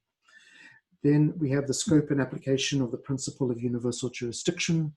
This item was brought to the United Nations by the representatives of from Africa, from the African group, and it really came from the African Union, and really concerns expressed within the African Union context about the assertion of universal jurisdiction by states in other parts of the world.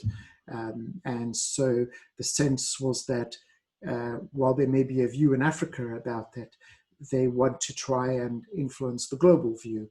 And so the matter has come to the United Nations to try and get a global, a universal agreement, understanding on the application of the principle of universal jurisdiction. This item has been on this agenda for some years now, and there will be a working group that again will meet this year to continue seeing where areas of agreement and compromise on that item. Responsibility of international organizations is another item coming out of the work of the International Law Commission. There's a text there, a potential treaty, and it's dealing with the international responsibility that arises if there is been what's called an international wrongful act committed by an international organization. So, for example, a breach of a treaty, a violation of international law by an international organization. What are the consequences of that, and how are those consequences implemented? Compensation, reparation, how do we attribute the actions of an agent, of an official of an organization to the organization? What are the rules of attribution? What kinds of defenses are available? Force majeure, necessity, self-defense, and so on. Is that available for an international organization or not? It is a sister text to a similar text, but on state responsibility that was discussed last year in the Sixth Committee. That the state responsibility text was proposed in 2001. So we're still waiting 20 years later on that one. The IO's text was proposed in 2011. So we're approaching the 10-year mark on that text. So again, the issue before the Sixth Committee is whether or not to move to a treaty on the matter. Similarly, on the next agenda item, protection of persons in the event of disasters, yet another proposal for a treaty from the International Law Commission, this time coming in 2016, and and this one's on a 2-year cycle. The responsibility of IOs was on a 3-year cycle. And so this one, disasters, was last discussed in 2018, and now we're back in 2020, and we have again what to do with the proposal of the International Law Commission that an international convention on the protection of persons in the event of disasters be negotiated, be concluded. Next item, strengthening and promoting the international treaty framework. This item came up actually for the first time just a few years ago. And there was an initiative taken by Brazil and 1 or 2 others to update the regulations for the applicable to the deposit of treaties with the Secretary General of the United Nations. Some of those regulations were drafted in the 1950s, long before the internet and all these other modern technologies.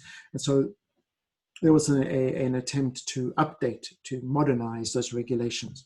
And so some of those things were done 2 years ago, but there were some further ideas that came up during that conversation. And so the agreement was that the update of the regulations was done 2 years ago, completed, but now we would come back to the agenda item to consider those other ideas. And this is what we will be doing this year. Measures to eliminate international terrorism is an item that's been on the annual session of the Sixth Committee since the 1960s. It's the context under which, the umbrella under which a number of major multilateral anti-terrorism treaties were negotiated. And in fact, there is a proposal for a general convention on terrorism sitting before the Sixth Committee, and has been since the early 2000s. It's also the context in which to discuss some of the legal components of the fight against terrorism, and there's a Secretary General's report that's also prepared, where all the comments from member states on the legal aspects of terrorism is discussed. I will skip over revitalization and program planning. I think this has already been mentioned in other committees. Just 1 or 2 more points and then I finish.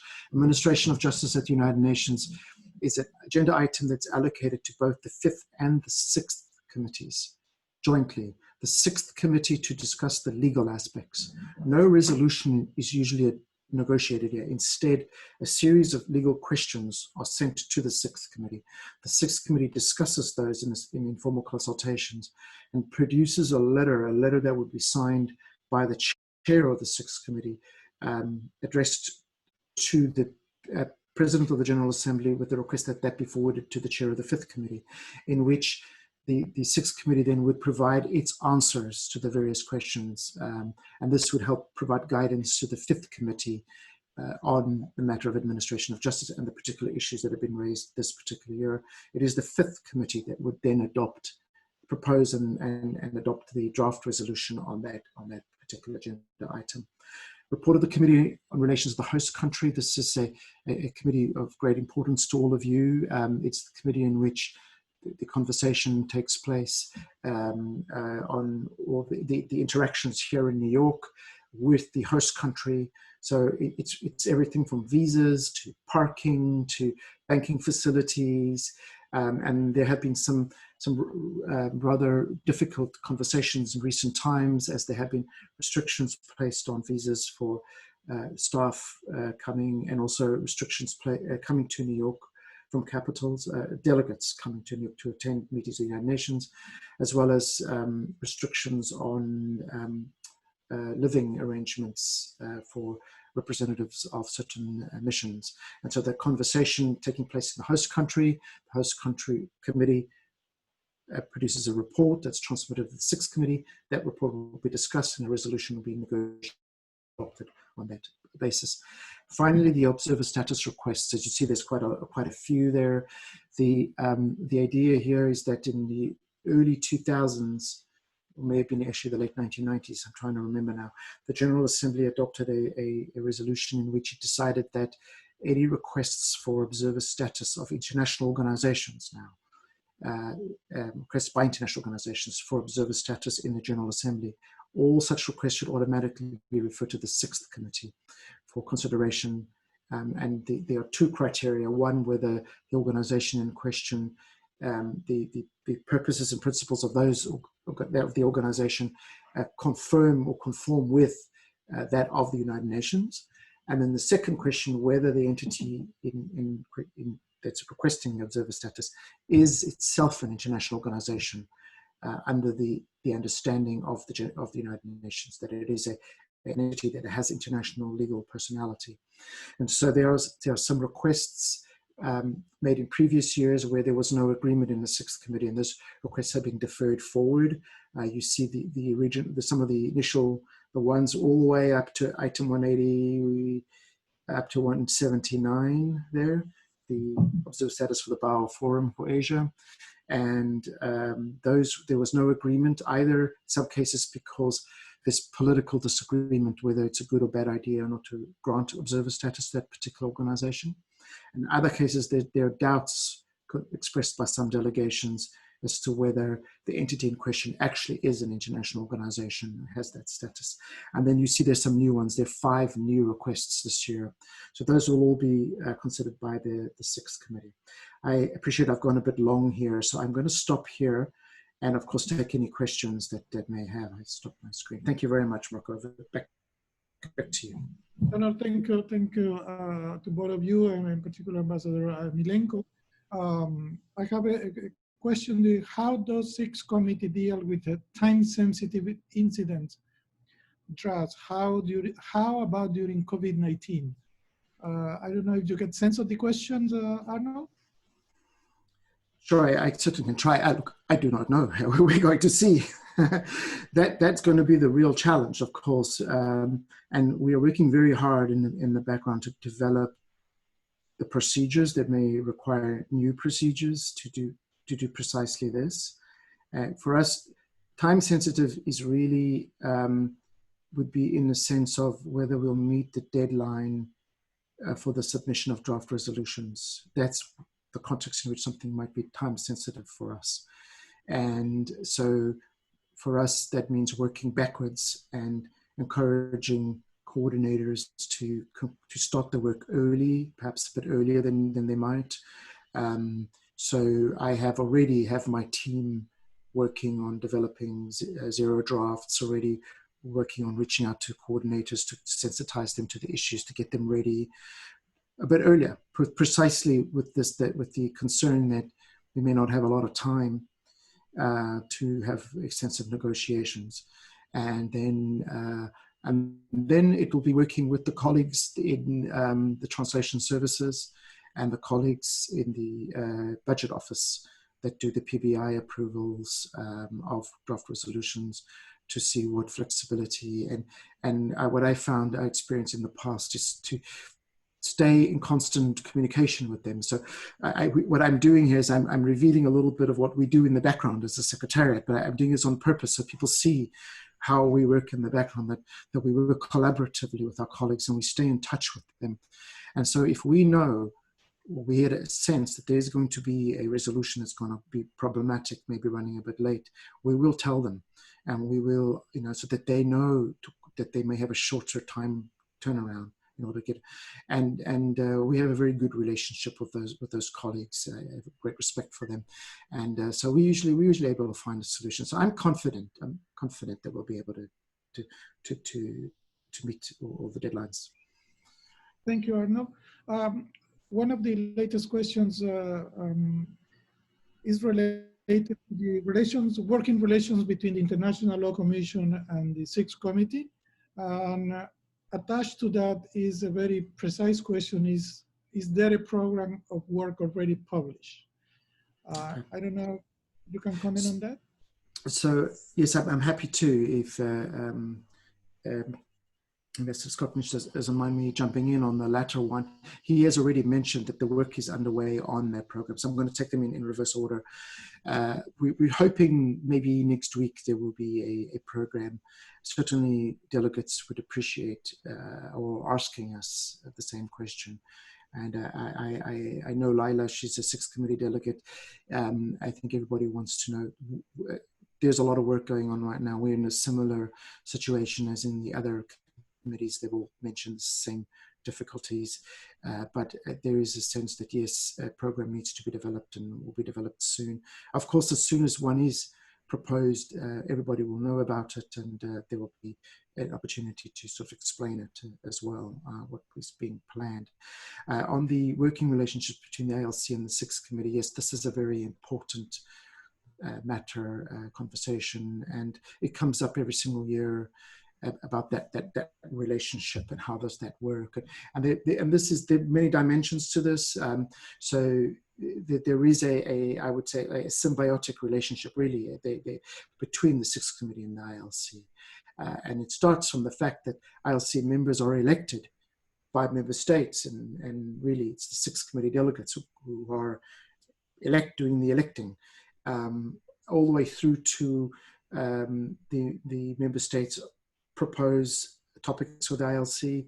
Member states comment on topics that the ILC have proposed, ILC itself has proposed. Once topics are taken on, when the ILC prepares annual reports with texts, proposals of texts and commentaries, those are sent to the Sixth Committee. The Sixth Committee has extensive debates. We usually have upwards of 10 plenary meetings, 10 full plenary meetings. Of course, not this year, unfortunately. Lengthy comments, and it is the context in which states can put on record their understanding of the law. But it's also during that conversation where states have the opportunity to express to the Commission what they would prefer the Commission be doing and not be doing, and how how to arrange the relationship between the two. So there is a working methods conversation. Then some activities have been developed over the years, again under the revitalization, under this best practices thing of having what's it called, an informal meeting between some ILC special rapporteurs, and interactive dialogue. That's the word I'm looking for. There's an interactive dialogue. There are side events that are organized. Special rapporteurs come to New York. This year they will be piped in, of course, over the internet, but usually they come to New York. The chair of the Commission comes to New York, and they meet with delegates. They give presentations, and there are opportunities for question and answers and explanation why this decision was taken in a text, why not that way, and this kind of stuff. But of course, there's always room for improvement, and there's a lot of conversation about that. And then I think that's what Laila is getting at in the question: is how can we improve? Let me say this is going to be very challenging because the very limited amount of time allocated to the Sixth Committee means there's not going to be much of an international law week. So part of the program that's being thought about, we're also thinking about what can we do during International Law Week. And International Law Week is traditionally the fourth week of the program of the Sixth Committee, and it's the high-level week. It's the week where the report of the ILC is considered. It is the week where we have legal advisors would usually come to New York from all over the capitals. They would have their own meetings. They would intervene themselves on the report of the ILC. We'd have the president of the International Court of Justice. And there is a moment in time where you would have a meeting where you have the chair of the Sixth Committee that heads the head of the member state body dealing with international law, and with next to him the chair of the ILC, and next to him the president of the International Court of Justice. And those three are the triad really in the UN system, the heads of the main legal bodies. And this would be the opportunity, and that's how that relationship is really important. Fortunately, this year we think there's going to be a rather shorter, the effect is not be as long. But that's it. That's what I would say in response. And thank you again, Laila, for a great question. Thank you, Arnold. Thank you very much. Ambassador Milenko, you already know, as I said at the beginning, the corridors of the United Nations, you have all this experience on your shoulder. I'm 100% sure that the delegates are really confident that they're going to arrive to a safe and good port with your leadership in the Sixth Committee. Before passing to the next distinguished set of panelists on more technical matters, I wonder if you wanted to do some closing notes or Sure, sure. Appreciate that very. So no, just to express our gratitude for being able to be here, to present our views of the sixth committee, to have some words already. We have done some job on at the beginning of September with more precise and more people, you know, explaining in depth each of the issues. But the main concern here is regarding what was presented in one of your questions. Will we be able to complete our program of work considering the moment that we are living?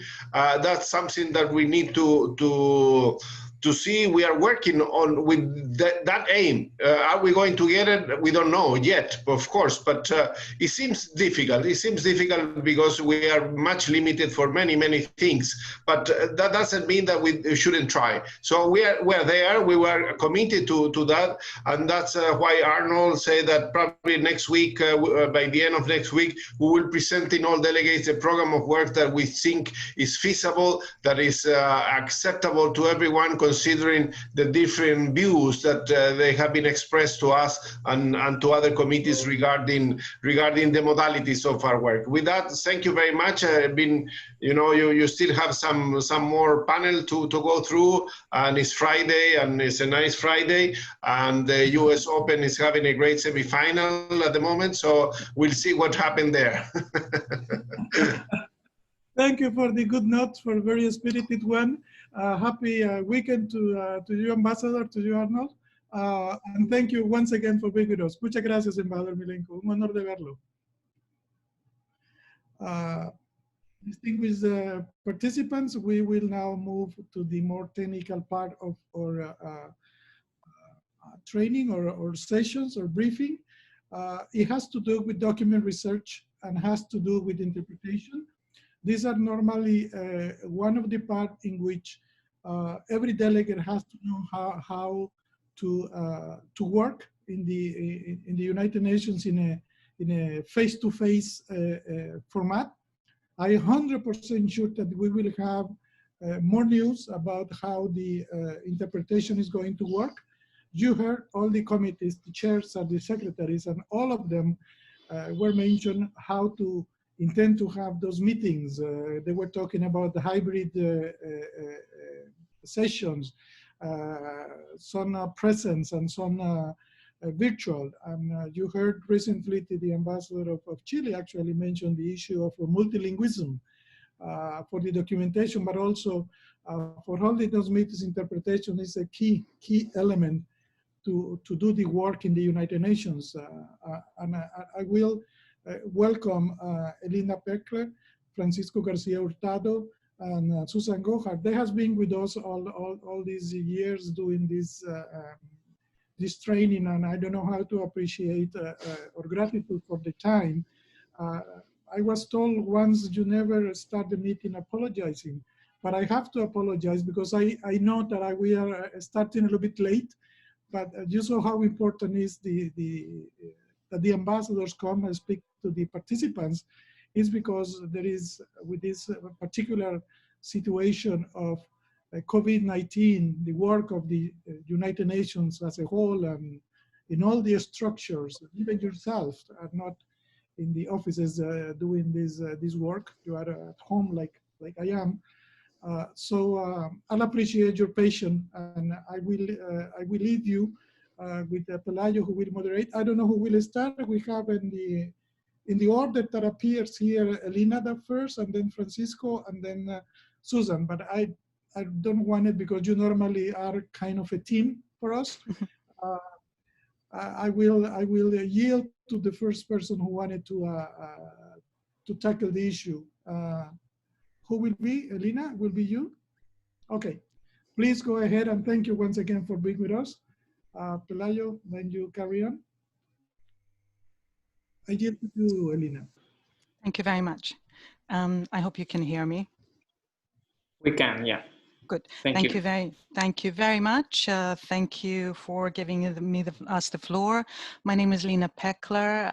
As was just announced, I'm chief of the English interpretation section, and I will talk to you briefly about the more technical aspects of your work when you participate in a multilingual meeting using any one of the 6 official languages of the UN, Arabic, Chinese, English, French, Russian, or Spanish, when you are a speaker or a listener.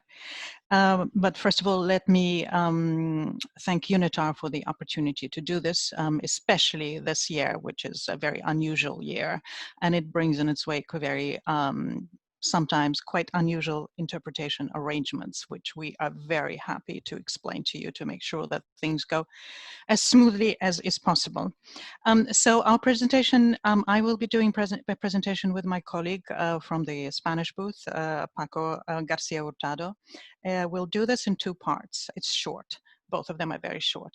Paco will go first and just cover the general aspects of interpretation in general under normal circumstances, and then he will revert to me and I will cover the more unusual aspects of how things will be done this year, given the pandemic and the fact that in-person meetings are not always possible.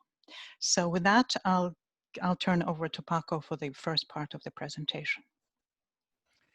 Thank you very much, Lena. I hope you can all hear me well. I'm on my personal behalf as well, and on behalf of the service, I would like to thank UNITAR for inviting us every year. And I would like to very personal thank Marco Suazo, who has been very adamant for years that we always participate, seeing that multilingualism is such an important aspect of the work at the United Nations. And interpreters are probably the most visible face of multilingualism in the meetings, even when we hide behind our glasses in the booth. This year, as Lena already explained, the situation is slightly different. You can already tell by the format of your training this year that the situation has changed. We don't know for how long, but you will see that we are prepared also to work under the current circumstances for as long as it is needed. Certain of the aspects of the work with interpreters as a speaker and as a listener will apply to both situations, to the situation in the meeting room and also to the online format. I'm going to present the general ones, the ones that would apply to the meeting room, and in order to save some time for the more special ones that Lena is going to present for the online format, we have a brief video. It's a brief cartoon that you might find even funnier at times. It's a little bit informal, but it presents very well all the aspects of our work and how to best assure that multilateral meetings and multilingual meetings function well with interpretation. So I'm going to share my screen and I'm going to present this brief video to you.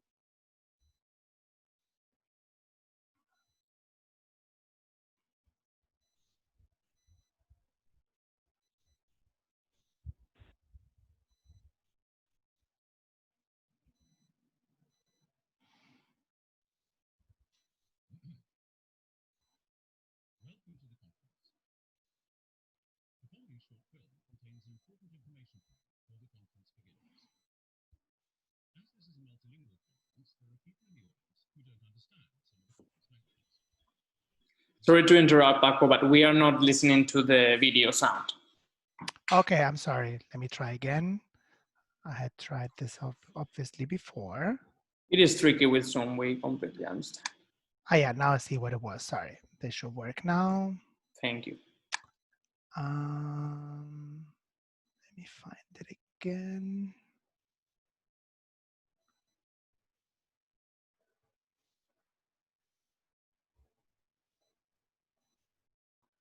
One second.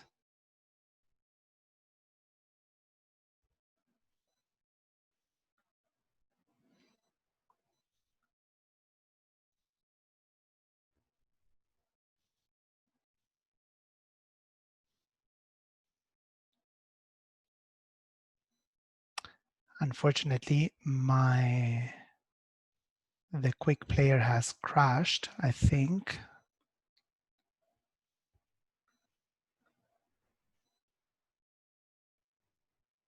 One second, please.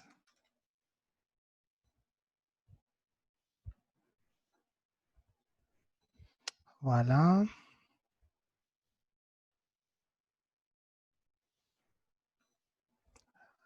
So this should work now. Let me know if it works.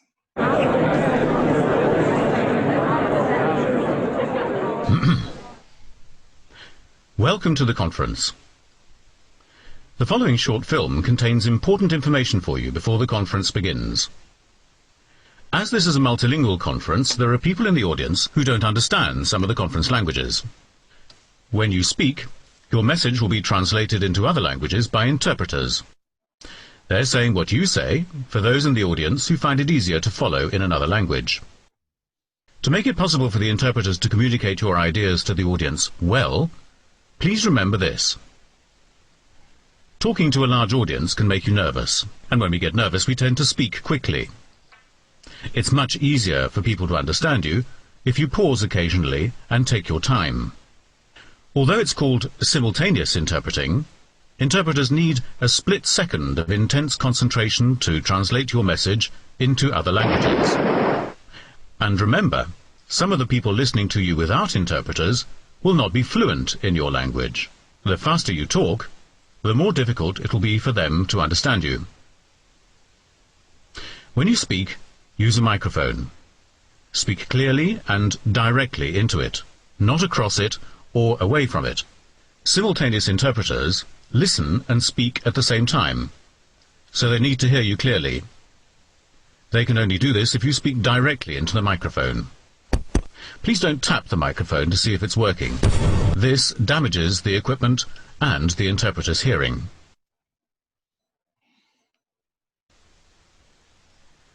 Reading documents at conferences is less interactive than spontaneous speech. If you have to read from a document, please remember the following. Firstly, you usually don't think about what you are saying when you're reading out loud. If you're speaking spontaneously, however, you think much more about what you're saying, and everyone will understand you better. Much better. Secondly, words are only a small part of a message. We put across a lot of meaning using gestures and body language. If you read a text, you are communicating only a small part of what you want to say. Reading reduces the force of your message. If you have to read, pace your delivery to make it interesting. You, the audience, and interpreters will all benefit. Also, if you have to work from a script, make sure the interpreters have a copy of the document before you start, so they can communicate your message more effectively. If you are using visual aids, such as slides or overheads, make sure that everyone can see them, including the interpreters. If you're reading and displaying a visual aid at the same time, the audience may not have time to listen to you and to take in the visual information. It's a good idea to read your own slides so that the audience and interpreters have enough time to understand them too. If what you say differs from what appears on the slide, some of your message will be lost. When talking about what you know, never forget it may not be known to your audience. In fact, never assume too much about what people know. There will always be someone who's hearing it for the first time. The same principle applies to acronyms, which may be unfamiliar to many in the audience. Once again, remember that the interpreters are here to help people who don't speak your language to understand what you say. Remembering the points we have made will ensure a successful event. We hope you have a motivating and worthwhile meeting.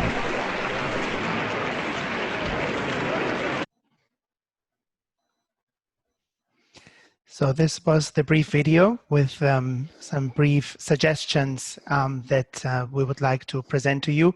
Obviously, we are very well aware that in the very formal context of many UN meetings, reading speeches is obviously a must. We are well aware that often those declarations come from your capitals and that they have been very thoroughly prepared, and there's not really room for free speech like, you know, the colleagues were suggesting in the video. So obviously this applies differently to different contexts, and it might apply less to the context that we work in at the United Nations. But it is important, you know, to share the script of your speech with the interpreters if it's possible, and if you have it, please consider that we always keep all the documents confidential as United Nations staff, and also it is good to pace yourself, not only for the sake of the interpreters in order to be able to follow your speech when you're delivering it, but for the sake actually of everybody in the room. We all have been experiencing when people read out statements very fast and it's very difficult to follow, and ultimately the listeners tend to disconnect from the speech because it's very difficult to take all that information in. So these suggestions are obviously not only for the sake of the interpreters in order to facilitate our work of transmitting this into all the UN languages, but also for the sake of those listeners that are listening directly in the same language that the speech is delivered in. So this would be all for the traditional mode. I'm handing over to my colleague Lina now to give you some advice on how to deal with online meetings. Thank you. Thank you, Paco. Let me share my screen with you, try to share my screen with you and show you about the things that came in this year.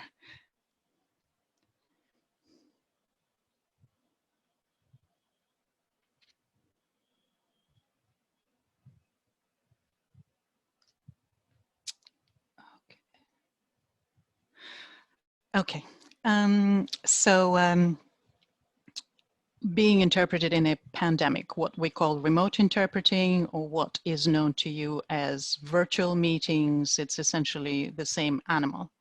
And I'll go a little bit into some degree of detail as to how we are handling that. So remote interpreting is when you participate in a meeting from your home or office using a computer and via the internet, much in the way you're doing now. You're not in the same physical room with other delegates, which is a very good example of that is this meeting. The additional difficulty, the additional layer on top of that is that the proceedings of such a remote or virtual meeting need to be interpreted.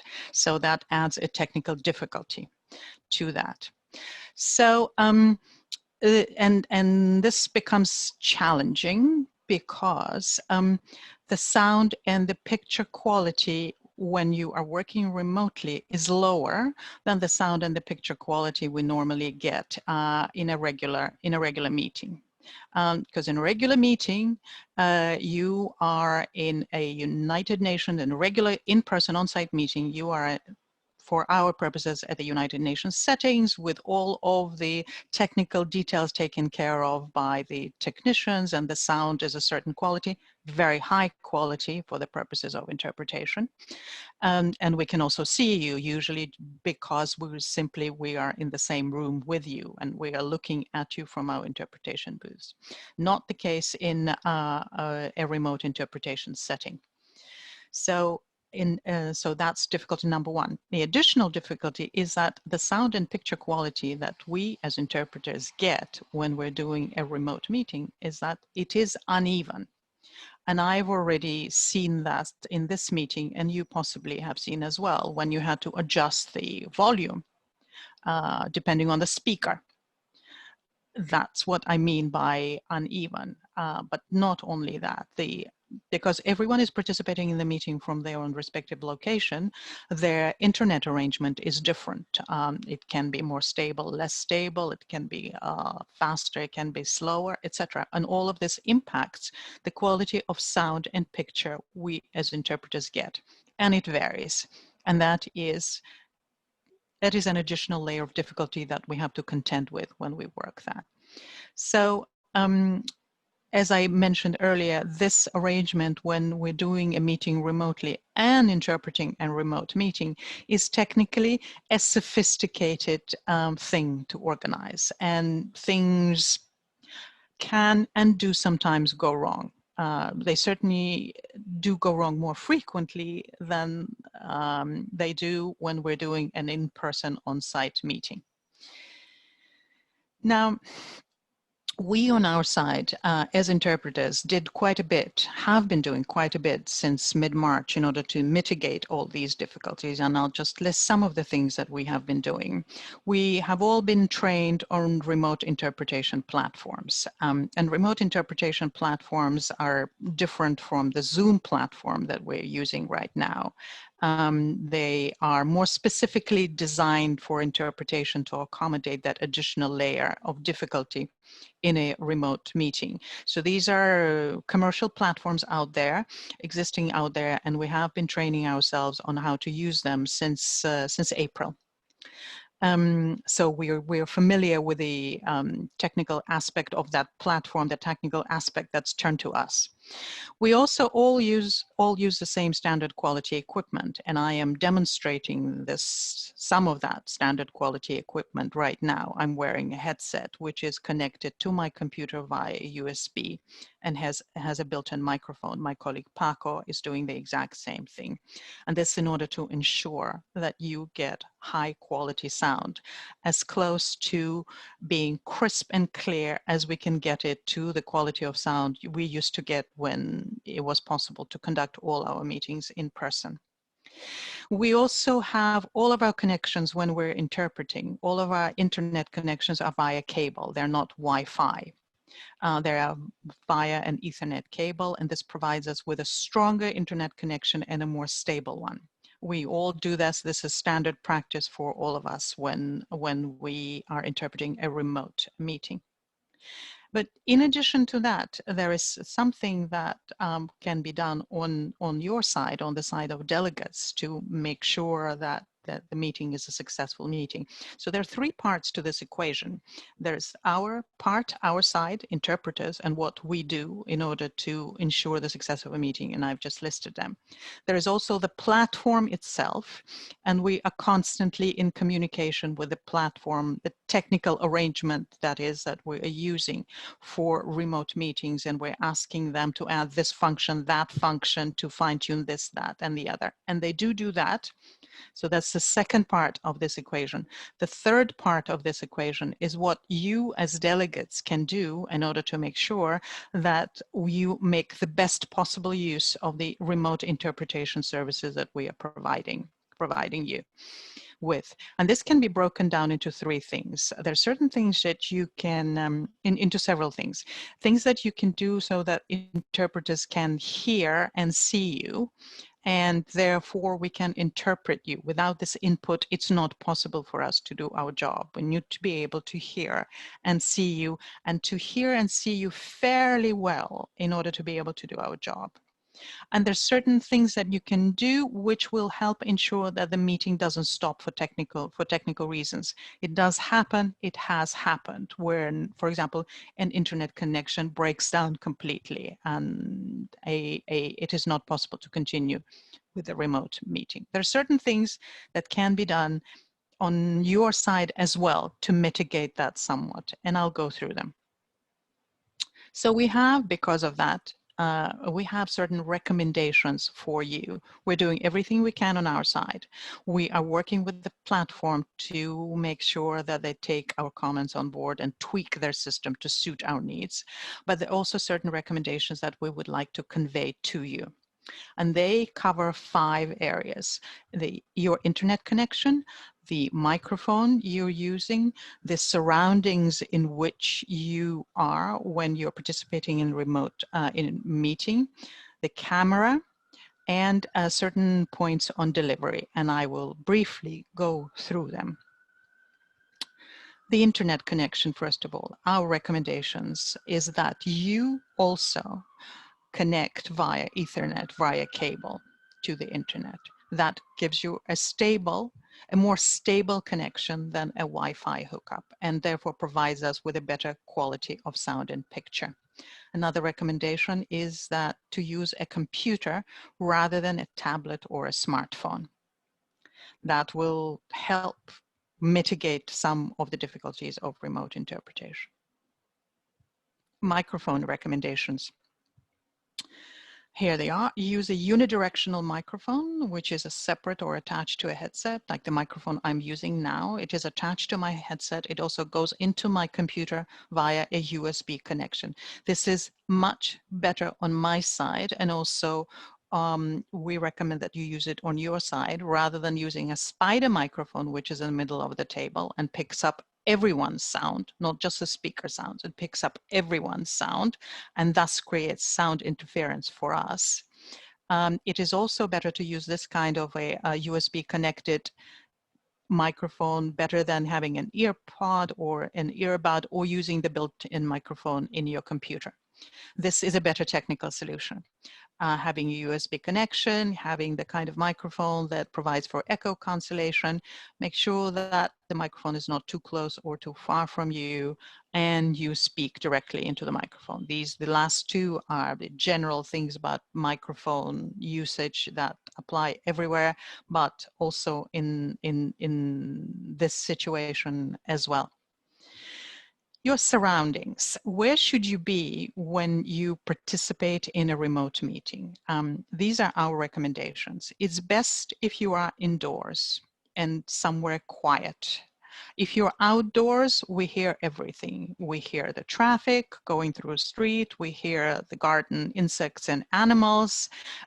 And it's not when we don't like hearing that. It's wonderful, but they create sound interference, and that takes away from what we hear of your statement. So we recommend that you are indoors and that you are somewhere quiet indoors. Please, if possible, turn off background sounds, for example, loud air conditioning. For the purposes of this presentation, I moved away from that part of my house where there is air conditioning, somewhere where you cannot hear the sounds of Manhattan. Otherwise, it becomes, otherwise you'll be hearing mostly that and a lot less of me. The third point, very important, please, if at all possible, turn off sound notifications on your electronic devices. Your emails and SMS messages and chat messages usually appear on your computer with a ping. We hear all those pings, and when the ping comes in, first of all, they're usually incredibly loud compared to your normal speech and therefore are deafening for us. And second of all, when we hear the ping, we do not hear what you are saying during that ping. So part of what you are saying is lost to us because of that. So if you can, please turn off sound notifications on all of your electronic devices. Close non-essential applications on your computer, please, if possible, because that provides for a more stable connection. And open the meeting platform in just one browser. This may sound a bit too technical, but bear in mind that when a meeting chooses to meet remotely, there is an onboarding process for you in the course of which these things will also be explained to you, and you will understand a lot better what is meant by a meeting platform. It is essentially the technical arrangement. It is the equivalent of Zoom, except that it will not be Zoom. It will be another platform. So just make sure then that it's your platform is opened in just one browser. Camera recommendations. First of all, make sure that your camera is on so we can see you. As you saw in the previous clip, we get our input from what you say, yes, but also from seeing you and from watching you. So please turn on your camera and make sure that you are positioned in the center of the camera, and that there is no strong backlight coming from a window, for example, which will blur the picture of you, which we would like to see. And lastly, the do's and don'ts on delivery, which apply in general and to in even a greater degree in a meeting which is interpreted remotely. And the first one is only turn your microphone on when taking the floor. When I came into this meeting, I tried to unmute myself and I couldn't. And it was very good. That meant that whoever was monitoring the microphones in the meeting at the time muted everyone. And that's why I heard the speakers loudly and clearly. That is not always the case. It is not always possible to do this for everyone remotely. So a certain amount of self-discipline, if you could exercise that, that would be wonderful. It would be very helpful in ensuring that you are heard by us, your interpreters, and also other participants as well. The next thing is try to keep papers away from the microphone so we don't hear the rustling sound, and I'll try to do the rustling sound close to my microphone. I don't know if you can hear it, but that's what it is. And it's incredibly distracting. And it also means that we can't hear you when you cannot be heard past that sound. Speak at a moderate pace, if possible, please. If you intend to read a prepared statement, please give a copy to the interpreters in advance. And usually it's best accomplished by you sending a copy of your statement to the meeting organizer and saying, this is for the interpreters. If this is done in a remote meeting, we are in all likelihood will get the statement. And as Paco mentioned, we consider all statements to be confidential. We check against delivery. If you change your statement at the last moment, don't worry about it. We go by what you say, not by what we have in front of us in a piece of paper. That piece of paper, however, is very useful to us to understand the general outline of your presentation, to see the figures and the acronyms. It is extremely useful, and we're always very, very grateful when you provide it to us, but rest assured that our main source of input is what you say. And the last thing is, please remember to turn your microphone off at the end of your statement and keep it muted when you are not speaking. And this is me being the voice of experience. We had a meeting yesterday, I think, where it was not possible to mute participants remotely. One of the participants did not turn off his microphone at the end of his or her statement. And then the next person who took the floor, we couldn't hear him, or the participants couldn't hear that person because the first microphone was still on and there was a conversation going on that first microphone. So we had several in sources of sound input, all of them interfering with each other. The meeting had to stop for a short period of time until that was sorted out.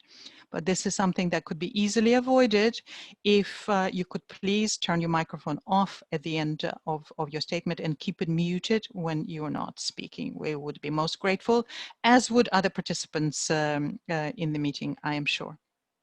Thank you very much for your attention. I promised that we would be brief, and I think we were brief. We are looking forward to providing you with interpretation services in person when possible, remotely when this is not possible, and we'll be very happy to answer any of your questions. Thank you very much. Thank you so much, Alina, for all the different tips, including the compliment to our technical team. Really appreciate that.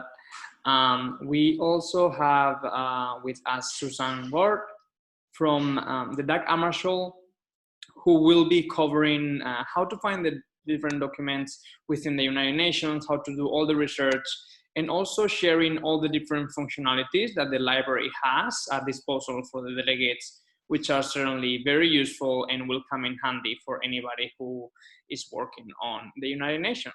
So Susan, thank you so much for being one more year with us. I'm really excited to hear your presentation. Please go ahead. Thank you very much, and thank you to UNITAR for inviting the library as usual. So I'm going to go through a PowerPoint here, just hopefully relatively quickly.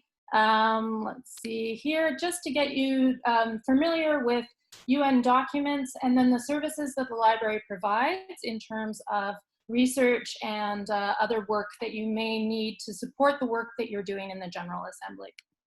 So just starting with, I'll give you an outline here. I'm going to touch on the UN documents databases, what is available, what you'll find there. Then I'm going to talk about the library products and services we have, and then our collections themselves. Just want to start out when you're looking at UN documents, just to let you know that the documents were born digital in 1993, which means when you're looking for UN documents from 1993 onwards, you should be able to find the UN documents that you're looking for. When you're looking earlier than 1993, it's a little bit hit or miss. Basically, we did a project where we digitized certain collections of UN documents. You can see those are here. And then we also have a project and a program where we digitize documents on demand. We've been doing that for about 20 years, so there's a lot of documents that are in there that are not, that are earlier than 1993 and then don't fall into this category. But just know that if it's an earlier document, there is a chance that that document is only available digital, in print format. If you need it, you can contact us in the library and we put it into our process to get documents digitized. So that's one thing to know when you're looking at UN documents. Super easy trick. When you have a UN document symbol, you can always find the document that you're looking for by typing into your browser undocs.org/the document symbol. This link is stable and you can share it, so you can put it into reports, into emails. People should be able to get it that way. The one caution I give you is that if your document symbol is wrong, this won't work. And also, this won't pick up any addendums, amendments, revisions, or corrections to the document. This will only pick up that exact document. The official document system is where these documents are stored, and this is a place that can pick up those addendums, those corrections, those revisions, those sort of things there because of this right truncation here. So when you have a document symbol, you can type your document symbol into the bar here, click on right truncation, click on search, and you will retrieve all of the UN documents that start with whatever your document symbol here is. So in this case, I've got AC365L15. It would pick up Rev1, Add1, all of those different variations of the document. Another neat trick with the ODS, with the official document system, especially when you're looking at General Assembly, is if you would know the agenda item number, you can actually search in the ODS here under the session year, you would, and then the agenda item number, and it would pick up all of the documents that have been tagged with that agenda item number. When you do your search, you'll get your results. If you are searching in English, if you click on this link here, it will get you the document in PDF. But if you go under details here, you'll find the different language versions in both PDF and in Word. So if you're looking for the different language versions, you'll find them under the details here. That's just a really quick overview of the official document system. One thing I would say in the library, we don't use the ODS that often. We use the UN Digital Library more often. And the reason that we do that is because the UN Digital Library allows us to search by many different factors. So we can search by title, we can search by subject, we can search by author, we can say what kind of document we're looking for, that sort of information there. It's at digitallibrary.un.org, that is where you find it. And when you do a search there, you're searching UN documents, you're also searching UN publications. There are some publications that are in there. There's also a database that specifically will give you voting information, and a database specifically for searching for speeches. And I'm going to go into those a little bit more when I get to them. There's also a collection of digitized maps and UN oral history. It's only UN documents, so the digital library in this case will not pick up our collections. So this is the simple search. This is what it looks like from the digital library. If you are searching for something in a phrase, so you want those words to appear together in a sentence, you want to put that into quotation marks. So right to security would appear together. You would click on search, and then you get the opportunity to filter. So you could choose to look at draft resolutions or at meeting records, speeches, which bodies you want to look at if you want to look at General Assembly documents, and then you can filter by the year as well.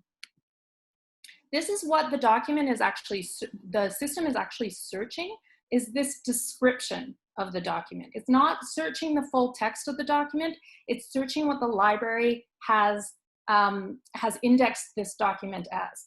And an important thing to know is that this information under the details is in English. So you want to search in English, but I'll show you later how you can search the documents in other languages. If you look here, this is a bit of an old, it's a bit of an old screenshot, but if you want to access the document, there's something that would be here that says links.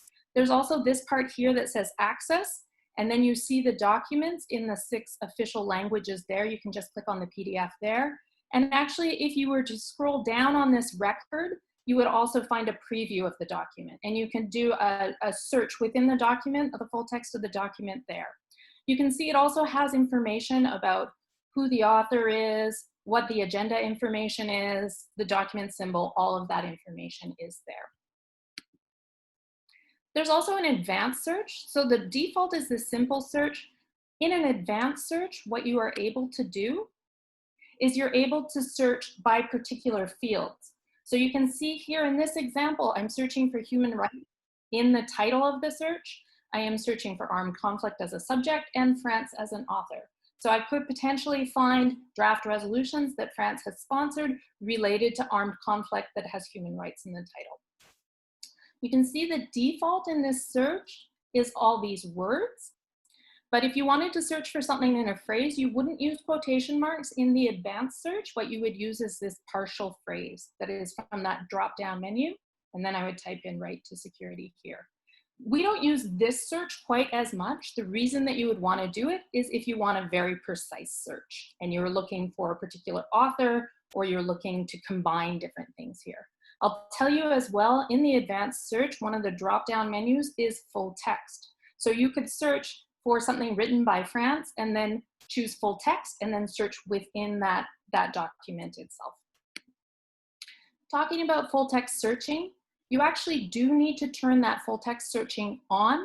The default does not have it on. The default is searching the description of the document, but if you want to search the full text of the document, you do your initial search, and then you will see this full text search option on the side, and you just turn it from off to on. And one of the things you can do now is you can actually search in the other languages as well. So if you're looking for words or phrases in other languages, just go from the off to the on. And you can see I went from 17 records to 441 because it's now searching the full text of that UN document. You want to use quotation marks again when you're searching for something as a phrase. So you can see here with sustaining peace, I got 441 results. But when I don't put it in quotation marks, I have 1,900 results. And the reason for that is it's looking for the term sustaining, it's looking for the term peace, but it's looking for them anywhere in the document, not necessarily together. This one here is looking for those 2 terms to appear together in the document.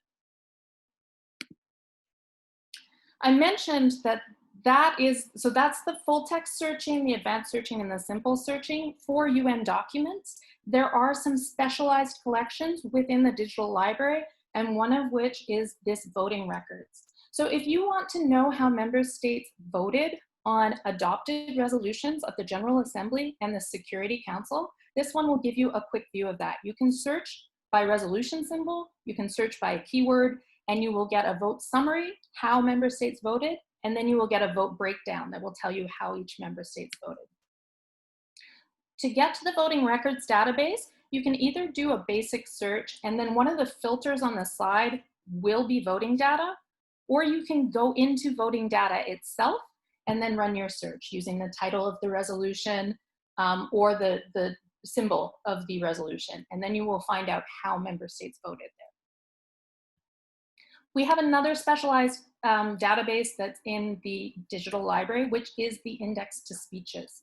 So what this does is it searches those meeting records, the official records of the meeting, and it looks for speeches by different member states. So you can search for a speech by a particular country, by a particular speaker, or by a particular topic or a combination of those things and find the speeches for that.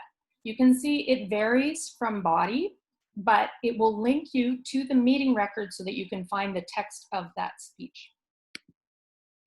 It's down here under these collections. You narrow by speeches, and then you can search. Your options will give you the choice to search by the name of someone, a country, or a topic that's there. So that's the speeches database that's in there. I'm sure this has been covered in past sessions, so I just really want to touch upon it because there is also PaperSmart where member states are putting their speeches, and you can find a lot of documents that are being considered at particular meetings. It's another way to access these UN documents. It's organized around meetings. Where we find it valuable in the library and where member states find it valuable is finding those statements that have been uploaded by member states, because sometimes it takes a while for the meeting records to come out. So before the meeting records are out and you want to see what member states have uploaded onto PaperSmart, you can find that there. What you also find in PaperSmart is the voting sheets. So that's the sheet that comes out that will tell you how member states have voted on a particular resolution. So just to show you here, this is what it looks like. You can either type in here what meeting you're looking for, or you can click on a particular current meeting to find more information. So for instance, here it shows you the program, but what's useful in terms of research is under the documents and under the statements. Under documents, you can see you've got your official documents there, you've got your voting record also available there, and that is the printout sheet that a lot of member states really like. And then you've got the statements section here. And statements here, you will see statements that are made. You can download those statements in the languages that the member states have uploaded them in. So in this example, this is a statement by the Russian Federation. It's actually only available in Russian. It's not the official record. The official record is in the meeting, but it's what the member states have put up there. So if you want to see what they have entered into PaperSmart, you can do that by going under statements there. This was very quick overview of searching for these documents. We do offer training in the library. So we have live online training sessions. We moved them online back in March. So you can register through un.libcal.com, and we do a webinar, and then we have some exercises there. We have recorded our webinars, so if you would like to watch one when you want the opportunity to, you can find it at research.un.org/training. And we have webinars there in English, French, and Spanish. So if you would like to view those webinars in those languages, you can find that there, or you can register for our training here. Just talking a little bit briefly about what is available in the library. Our website is library.un.org. It is available in the 6 official languages. What it gives you is access to all the services and resources we have in the library. And if you look here at the top banner, there's this services for, and you can choose delegates. And when you choose delegates, you'll get a list of all the different resources that we have. So you can see there's a few that are listed there. I'm going to go into some in particular that you might find useful for you. One is the research guides. We have many, many research guides. They are very specific and very oriented to the UN.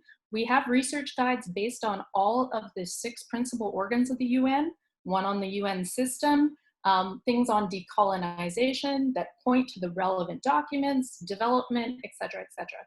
If you go under UN documents here, you'll find all of our research guides that are specifically about documents and specifically about the different bodies of the UN and what kind of documents they produce and how the documentation works. We also have a product called UN Member States on the Record.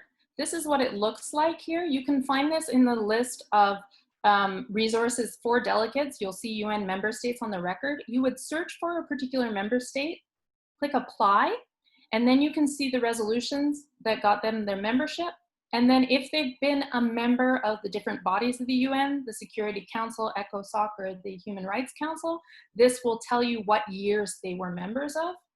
And on the side here, what we have is links to the general debate statements, links to the digital library that will find all the speeches made by a representative of Jamaica, links to the draft resolutions that are sponsored, and to the note verbals of establishing diplomatic relations. So if you just click on this link, it will do a live search in the digital library. So you don't have to, you can just come to this website, click on that, and you'll get all of the different speeches and general debate statements and that sort of thing there. We have a tool called Ask DAG, because we are the DAG Hammarskjöld Library, where you can ask us a question. So you can either type in a question here, click on Ask DAG, and you might find our answer in our FAQ database. Or if your question hasn't already been answered by us, there is this option to submit your question and ask us a question through there. Sort of complementing that, last year we started a chat service. So if you want to talk to us in real time, we have a chat service. Right now it's from 10 until 4, but it will be expanding during the General Assembly. If you are on the Ask DAG website, the Research Guides website, the library catalog, or the UN Digital Library, there will be a pop-up that comes, and you can chat with one of our reference librarians, including myself. It looks like this. You'll see like a little speech bubble in the bottom corner, and it will pop up and say, do you need help? Chat now. And so you can click on chat now. Type in your information. We ask that you put in your email, so in case things get disconnected or in case we need to follow up with you, we have your contact information so we can contact you. We also ask that you indicate that you're a permanent mission. You don't have to. The reason that we ask that is so that we know that you're coming from a permanent mission and aren't, say, a student, because this service is open to everyone, to the general public. And if we know that you are coming from a permanent mission, we'll sort of know what you need, and we'll know what kind of information you already have and that sort of thing. So indicate that you're from a permanent mission, give us your email, and then you can start a chat. This is what it will look like. So in this case, I asked for the report of the Secretary General on the work of the organization, and my colleague gave me the document and the document symbol and a link to the document. I gave her an easy question. But you can ask us any questions like this. If we aren't able to respond to you right away, we open up a ticket and we will respond by email. The last thing I wanted to show you is the DAG Discovery, which is our library catalog. So when you're on the library website here, you'll see this box that is basically a search box, and that is searching our book and our electronic collections. So you can see I did a search here for forced displacement, and I see the different books. In this case, these are online books that I'm able to get access to. Once I do a search, it is searching both our print collection, which we don't have access to at the moment. I'll get into that a little bit, and the majority of our electronic collection. While the library is closed, we are planning to open, we are expected to open in phase 3 of the reopening of the UN. So hopefully soon, but right now we are all working from home, but we don't actually have access to our physical collection at the moment, but you can access our electronic collections if you're on the UN premises. Our system will recognize the IP address to be from the UN IP, and you should get seamless access. If you are not on the UN premises while the physical library is closed, you can request access via the library. You just contact us either through Ask DAG, through the library email, which I'll give at the end of the presentation, and we'll send you a form to fill in and contact you with further instructions on how to access our electronic collections. I should say this is books, journals, things written by people outside of the UN. This is separate from the UN Digital Library, which will be UN material, UN documents, UN publications. When we're back open, you can borrow books from the library. There's a 28-day borrowing time. You just need to register for an account with us. Just come into the library once we're open again, and we can register you for that. And then if you want to see what's in our print collection, you just search the DAG Discovery, which is that search box from the library homepage. I will say that right now, because we are all working from home, we do not have access to our physical collection. but we have partner libraries, including the library in Geneva, the UN library in Geneva, the UN libraries throughout the system, where we can request chapters, book articles, that sort of thing. We also have partnerships with local libraries in New York where we're able to get that material too. So if you see something, you want access to it, just either contact us through chat, through AskDag, or through the email, and we'll see what we can do to get you access to material and hopefully provide it to you while the print collection is closed. And then of course, when we reopen, come and visit us. This is our building here. We are the small squat building that is straight on 42nd Street. We are on the first floor, and then the second floor has a reading room as well. So when we come back, you're welcome to come and visit us and ask us for help. Otherwise, you can contact us through our email, through AskDag, through the chat service, or I mean, if you want, on Twitter, or you can follow us on Twitter. So that's basically what I wanted to share. I don't know if there were any questions. I wasn't looking because I was just presenting, but if there are, I'm happy to answer them. Thank you so much, Susan. We actually have one question from Mr. Al-Madid from Qatar, who asks if you can explain again about the statements and UN meeting and how to get them, please. Yeah, so, okay, if you go to, I don't know if, let me try sharing the screen. Okay, I'll pull up Google here. So you'll be looking at my email there. I'll try to, okay. So if you go to papersmart.un.org here, and if I look, for instance, here at the 74th session, General Assembly, click on that. So you'll see there's this program here. And then if you click on statements, actually, I'm going to choose a particular meeting. So I'm going to click on the 61st plenary meeting here. Slow.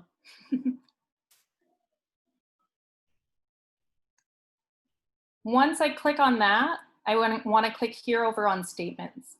And statements, so here it is here. If I go to statements,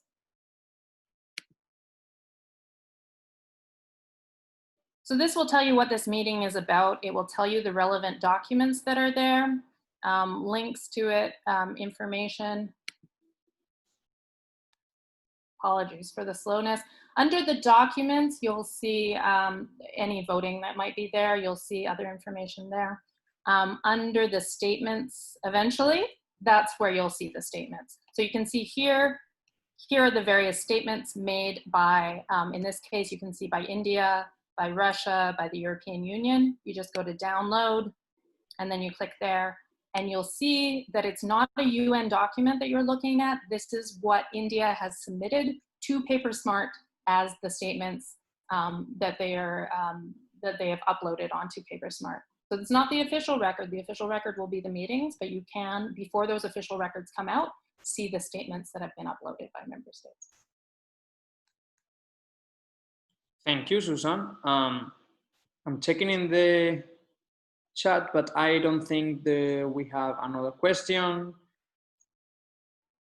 Thank you so much for sharing all these resources. And just as a reminder, we'll have this presentation available, if that's okay with you, Susan, which has a lot of good resources, and you'll be able to go through certain things that the first time you look at them may be just like too new. So thank you for that. It's a lot of information in a very short amount of time, but there is a training that's coming up next Tuesday. So if you go to un.libcal.com, or you can find it on the library website under training, you can register to attend our training session that is specifically on using the digital library to look for UN documents, and a little bit more about how UN documents work. So we'll go slower in that one, I promise. Thank you. And I've left that website over there in the chat if anybody's interested, just to save it in their favorites for next week. Thank you very much, Susan, Elena, and Paco also for the session. I don't see any more questions in the chat, so I will just close here the session. I would just like to remind a couple of kind of like housekeeping notes. I have our colleague Patricia has left the evaluation of today, which is very useful for us to be able to get the feedback that we need to keep improving our training. So I will really appreciate it now when the training is finished, you can check it and fill it out. We will be also able to produce a diploma. If you are interested, you can just send us an email. I will just leave the email in the chat box of our open office, and just let us know your name, surname, and mission, and we'll be able to issue a diploma. And we'll have these sessions and the materials available in our website for anybody who would be able to access them next week. So please just check it out, and we'll be sharing it over there. I want to thank everybody for staying until the end of our 2-day workshop. It is a lot of hours in front of the screen, and we'll be in contact for the future training that we'll be developing.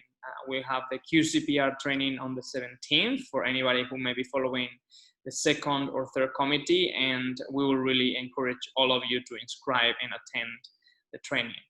I hope everybody has a wonderful weekend and really appreciate your presence in this training. Thank you, everybody. Bye-bye.